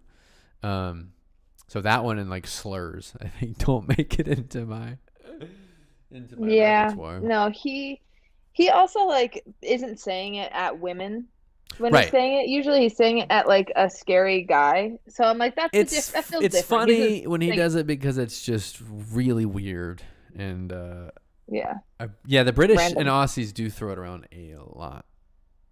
Yes, I learned that in Australia, and I was also pretty shocked because I hadn't been dating him for very long, so I wasn't as desensitized to it. But that word is thrown everywhere by people you don't even know. Sure. I was like, wow. Yeah. Funny language. The English language. You know what? I host a 2-hour show, and I really only have an hour and 50 in me sometimes. I disagree. I feel like we could have talked about karaoke for years. We could have. You know what? I want to make sure that the timing is right, so I don't want to go too long, but that's making me ruin the last 10 minutes of it. And I'm sorry. Okay, let me ask you this. This is not. That's not what the show is. Well, do you have plants? Because I'm into plants, but I know that's not new and topical. I was actually going to ask you, because I know that you have plants. Yeah, I do have a plant. Well, I have 2 plants, and I actually got this app the other day that takes photos of plants and then tells you what's wrong with them. Uh-huh. And by the other day, I mean I'm still within the weekly trial. My Swiss cheese Monstera, my Maria Monstera over here is Beautiful plant. droopy, and I think it's something wrong with her soil. I'll take photos and we'll Is the talk. soil too? Yeah, yeah. It's about just if there's something wrong with your plant, put your finger in the soil. The soil's too damp. Don't water it until the soil is dry. That's number one quick rule. Just don't people Oh, overwater their plants so much. interesting. And you could avoid all that by just sticking your finger in 1 inch. If you feel any moisture, let it be. Unless it's a special case and it needs to be like Sure. humid all the time. But yeah. Interesting. So that's a quick rule of thumb. Most people overwater because they're so worried about underwatering, Right. Yeah, yeah. or they totally forget about it. But I studied yeah, horticulture in college. you don't say. I mean, I wasn't very good at it. I guess not. Did you stick? You didn't stick with that. No. Well, it wasn't. It was like a class. You can kind of see. So you very briefly studied horticulture. You took a class. Okay, I got it. That's So not. that's cool. I I didn't take a studied horticulture it. class. Yeah, you did. You briefly studied. I was when you say studied in college, I think you got your degree in it. Oh well, I could say let me I not studied fairy misrepresent. tales.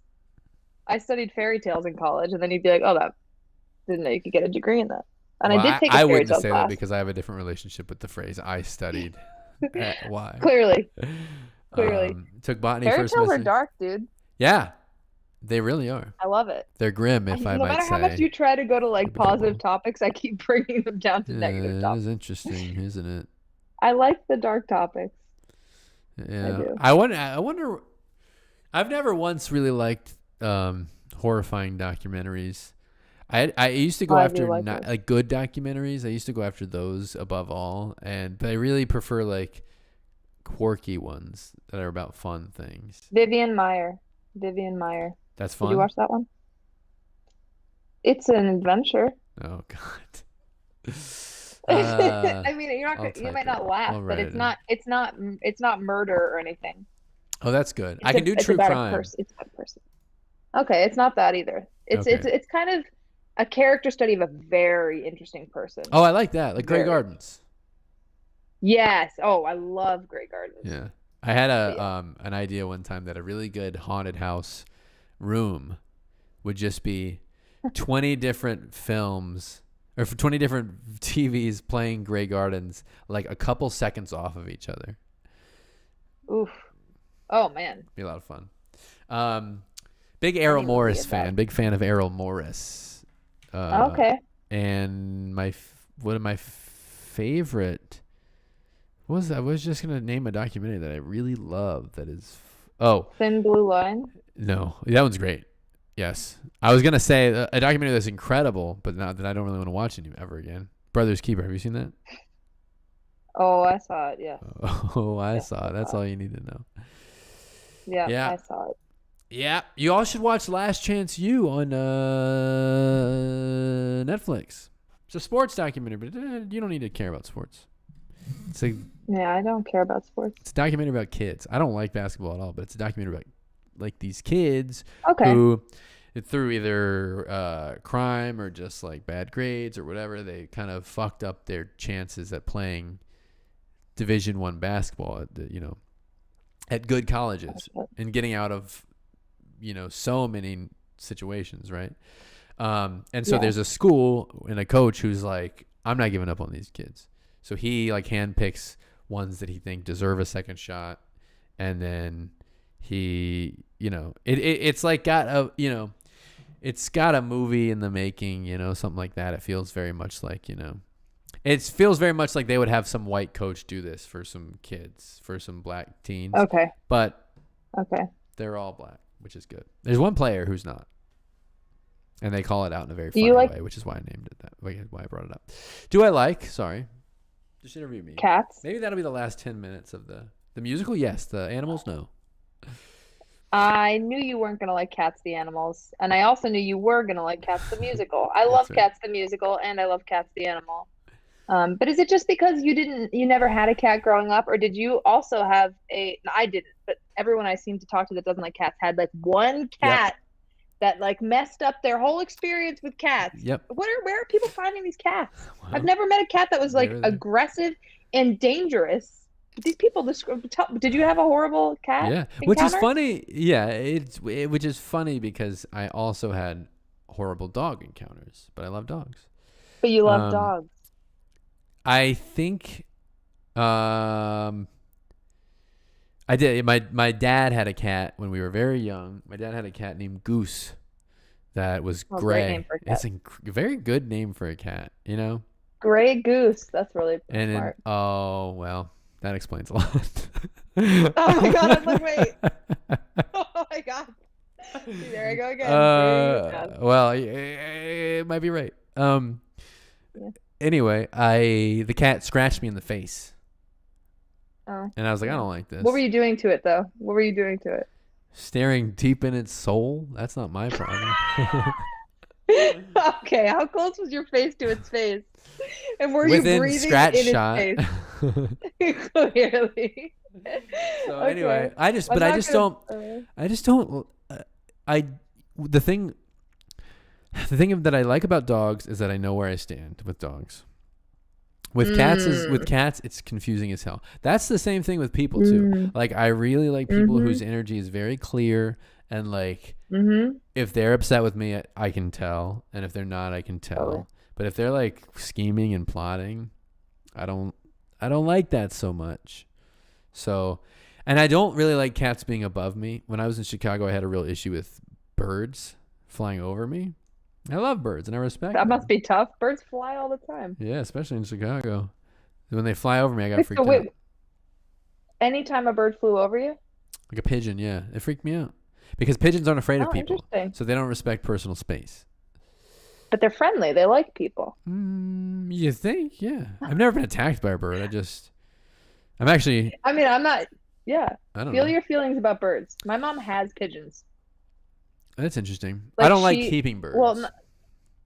okay, Not she as did, a she, not as a like not as a not as like I'm not being like shaming. I'm just saying no. I don't want to have a bird, not because I think I think about the Maya Angelou poem or anything like that. I just don't.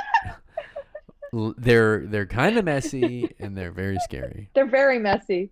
They're very messy. And for the record, these are like rescued ones that at the barn that she goes to, like when they're babies, they fell out of their nest. So someone's like, here, because the parents will leave them, sadly. Sure, yeah. So she'll like bring them back up and then they don't leave. Like she opens the door for them and they just won't go. Like they're allowed to fly around the yard. They can leave if they want, but they won't. They'll Mm. stay. They like, yeah, anyway. Pigeons. P.T. Barnum did that with elephants. Different story. No, It's true. no. He did. He didn't release them and they decided to stay. Well, he put the chains on them when they were babies, and when they grew up, they didn't think that they could run away. And so they Okay. just stopped putting chains on them because they were like, well, they're not going anywhere. They've been broken mentally. I really want to watch The Greatest Showman, but I can't with that shit. No, me Um, neither. Crows are hella loyal. I love that. I'm getting Crows are, yeah. my first tattoo on in April of a cardinal because I like cardinals. Is that for real? Yeah. What is motivating that? You made that, didn't you? No. Oh, I like cardinals a lot. That's what's motivating it. No, I've always cardinals. I'm from the East Coast and the South. yes. A lot of cardinals Yes. over there. And they've always been a Okay. sign of for me a calming kind of like everything's cool, bud. Everything is okay. I love that. And then when I I love grew that. up, when in the house I was growing up in, there was a family of cardinals outside. Hmm. A little papa and then a mama, the brown ones. And so they, it's the state bird of a lot of places. I'm from Virginia. That's where I was born. I grew up in Kentucky. But the state bird of Virginia. Anyway, I've been wanting to get that tattoo for like 7 years. And now I'm turning 30. So I'm like, fuck it. Fuck it. Can't wait to see it. Yeah, we'll see if I don't chicken out. But I've been thinking about it for a long time. So I'm very excited about that. So that's the bird talk. Let's scrocket about birds with Merle. Oh shit! I meant to post this in YouTube. Sorry. Here's the Discord link. Brittany, thank you so much. Join the Discord. I feel like we really limped over the finish line here, Merle, and I'm sorry about that. And you know what? I'm going to be thinking about that over the next several weeks. I don't doubt that you would, but I Thanks. wholeheartedly disagree with you. Okay. I wholeheartedly disagree. I feel like I feel like the end we finished in a very just Merle and Matt way, chatting as pals. Merle and Matt chatting as pals this Thursday. So while I was really enjoying the last 10 minutes and you were having a crisis, I really enjoyed the last. Oh, no. I was enjoying it. It felt very easy. It felt barrierless. And then after that, I was like, does anybody care about this? Merle's asking me questions because I just refuse to do my job as a host. No, I'm allowed to ask too. You know, I'm curious as well. I just need to know the cat question because it's been on my mind. Because I could see you understanding cats, but I could also see you really hating cats. So I needed to know. I because of the Cats the musical, I've really been like, let me give them another shot. Because they're just, you know, I'm kind of getting in the T.S. Eliot mindset of, this one's like that, and that one's like this, and they're all weird. But our friend Crystal, you know Crystal. Yeah. Our friend Crystal has a cat, and Crystal's one of I think 3 people I've seen in the last year in person. Sadie and her are very She's a great woman. Wonderful. Incredible. Olive. Very smart and talented woman. Very Olive, her cat, because Rachel really likes this cat, so she's actually told me about this cat. That's how I know about it. Oh, yeah. So I had to feed that cat one time, and I just sat there because I was like, I don't want this cat to be alone. So I just sat there, looked at her. Every time I reached down to pat. And I did the cats thing. I said, "Oh, cat," like you're supposed to do according to the addressing of the cat. But every time I did that, she just kind of like, just skittish. I don't know. I just like, I feel like I understand dogs completely. I understand them. They're like people. They're way more like people. I mean, cats are like people too. But actually, I've had friends where I've been like me, I'm a dog, right? I was gonna say you could be a bit of a cat. People say that too, but I feel like a dog. But I guess people can think I'm a cat because I don't want. I feel like the cat thing you have though is that you let people know what your barriers are. You let people know where you are. Cats don't give a fuck. They are like, if I'm not interested in giving you the time of day, you know, I'm not going to give you the time of day. Dogs are like, love me, which I love about them, but you're not like, love me. You seem like a dog. Give me attention. I do seem like, I mean, I'm probably closer to a dog, perhaps. Someone's going to clip me saying that to you. I'll be in trouble. Is that where your mind goes? Immediately. Me yelling at Merle, you seem like a dog. Yeah, I don't know. I just like dogs because they're incredibly easy to understand. And you can train them. You can that's for sure. And like you can untrain, like if you've messed up with your energy around a dog, you can fix it, right? You can fix it with a cat too, but I see what you're saying. I feel like you can ply dogs with treats a lot easier than cats as well. But you can get I mean, I don't know. I don't know anything about cats. The most thing I know about cats is Jackson Galaxy. It's the guy, the cat man. Do you know this man? I don't know. I don't know who that is. Merle, you gotta look up this guy, Jackson Galaxy. Yeah, I know. He's the cat whisperer. I don't know what Cats from Hell. That's the show starring Jackson Galaxy. This man, I think he rides a motorcycle. He's got really interesting facial hair. And he brings his cat tools in a guitar case. And I think I've painted a great picture of this person.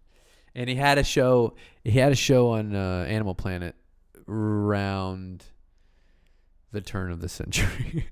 So do him and like Caesar Milan compete? Like, you know, like West Side Story, you know, the dog whisperer guy? Caesar Milan is way different. Really? Oh, well, but cats and dogs are very different. So I imagine that the people who whisper to them would be different. Yeah, the cat guy's Is it the same? freak. No, just Wait, what's his name again? I want to look him up. Jackson Galaxy. He showed up at BuzzFeed one time, and I was like, oh, that's Jackson Galaxy. I never thought I'd see him in the flesh. Seems like a nice guy.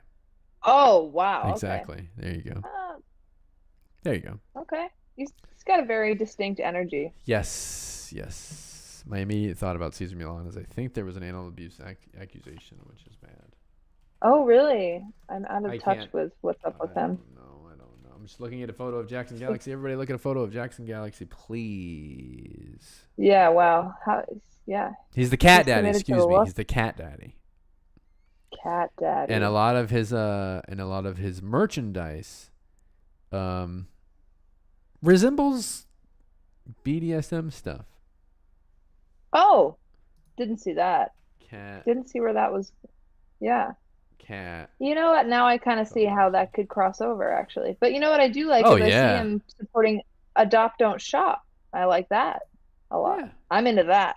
Adopt Don't Shop. Hey, okay. This is his. This does not resemble BDSM. I don't want anybody to think that I don't have a sense of what that is. I'm gonna just put it on the screen for the packaging is off-putting. It seems like it seems like, and we'll wrap this up because we're out of time here. But the packaging of this, hang on, sorry. I'm on the edge of my seat. I'm like, you know what I'm thinking of? I'm thinking of when Arya can't finish a sentence on stream, and I'm not gonna like keep repeating the beginning until the end of the. Which he does. Oh, he does it. He does it. But now I understand why he does it. He does it to fill the silence. Yeah, the packaging of this. Pick your poison. The packaging of this. Just hold for a really long time. So you don't have to keep repeating. You just hold a note. Fill the silence. Here we go. I think this does it. Damn it. Okay. Now we're all looking at Jackson Galaxy. This is the. Yeah, I'm sorry. This is the. I don't think you can see this unless you're looking at the stream. This is the packaging of Jackson Galaxy stuff. I think it looks like absolute dog shit. He's half the thing. Jackson Galaxy, you seem like a lovely man. You seem like an absolute gem. However, if I was Marcus Lemonis and this was the Prophet, I'd come on and say, you got to change that fucking packaging. It's ugly as hell. But you have way more money than I do. So I'm not going to tell you to do your job. Yeah, he's doing something right. He's doing something right. And you know what? Honestly, probably that stuff sticks out on a shelf. I'm sure it does. Cat I toys. thought that those were sex toys before I looked at it because it looked like that. I didn't know what it was. A lot like sex toys. It was like all it did. Those did look like sex toys, particularly, but also just the kind of half low quality of the packaging. Looks a little like sex toys are like, we're not gonna spend that much time photoshopping the box. Just put somebody on it and let's go. You know what I mean? So that's that. Now do you feel better? This was the note you wanted to keep, the flavor you wanted to keep in everybody's mouth. Interesting choice of words. Merle, thank you so much for joining us on I'm Into That. Any parting words? Here at the end of the streams, I like to say, be kind to yourself and everyone around you. Do you have anything that you like to live by? I was going to quote you, actually, something that you said that I really liked, which was, in the face of unkindness, be kind. Oh, yeah. I said that last week. That's not my quote. That was from someone from a meditation that I was listening to. I love that. And she was like talking about the day, about the perfect day. She was like, and just remember, everybody's going through things. So in the face of unkindness, be kind anyway. But I did think that was kind of, I was scrolling Twitter and I was like, man, it's so easy to just get angry and mad, and we should be. Mm-hmm. But I genuinely think that reacting to everything from a place of love, if you possibly can, is kind of our only way out of this. So, I agree with that. Just to be that. With that. Do you have any tattoos, Merle? Thank you. I have one. Is it a phrase or an image? Would you like to guess? It's neither. No, I would not like to guess at all. That was not exciting to me in Yeah, any that way. could come back. I mean, yeah, you could only go wrong, I feel like there. It's a number. I have the number 5 tattooed right there. That's Teeny tiny little very one. cute. That's Yeah, very thank you. I cute. got it when I was in Thailand. I got a stick and poke there. And you know what? I got this tattoo for myself and I put it in a place where people wouldn't notice it because I love the number 5. All 3 of my names have 5 letters. My birthday's October 5th. I have 5 brothers. I mean, I have a whole list of like I love movies 555. I have like in my head like a whole catalog of 5 things in Mm. my mind. Just I love the number. I love the way it looks. So anyway, so I was like, you know what? This just makes me happy. And anytime it's 5:55 p.m., I always look down my little tattoo. Gives me a little joy. That's cute. I was going to get Yeah. I was going to get a cardinal that size, just like the shape of a cardinal and that Oh, color. really? And just a red blob. And then I was like, I'm just going to go big. But I like my friend has a little tiny panda tattoo. And like that size. Adorable. Yeah, it's very cute. I was just what do you know what the angel number for 555 is? Are you into that stuff at all? The angel number? I don't know if you're into like Oh, like the astrology twin or flame tarot. kind of thing? I don't know what that I is. don't Yeah, I don't know what that is. I'm pulling terms for multiple things. I like tarot as a self-reflection tool. I don't do it as a like I'm reading your future Yeah. tool. Okay. Well, So, the show's over anyway, so it doesn't matter that we can't yeah, extrapolate you guys from can you guys can look it up yourself. that. Enjoy those parting words. Thank you, Merle. Thank you, everybody Of course, else. this is a blast. Um, I'm just gonna say bye. You can exit out if you want, but Okay. normally, I would like to thank you personally. Sorry, I was gonna say normally. Well, here's the thought process. I was like normally I'll end the stream and then say thank you in a different way. But you gotta go. Thank you, Merle. Everybody. I Yeah. think if you know where to find Merle, it's Yeah. Merle Shay everywhere. Yeah, it's Merle Shea everywhere. Yeah, you can find me. You can Google it if you really want. But thank you, Matt. This was so freaking Hey, thanks fun, for and coming. I had a blast. It's All always a right, good time. bye. Bye, Merle. Oh wow! Now you can see both me twice. Oh wow.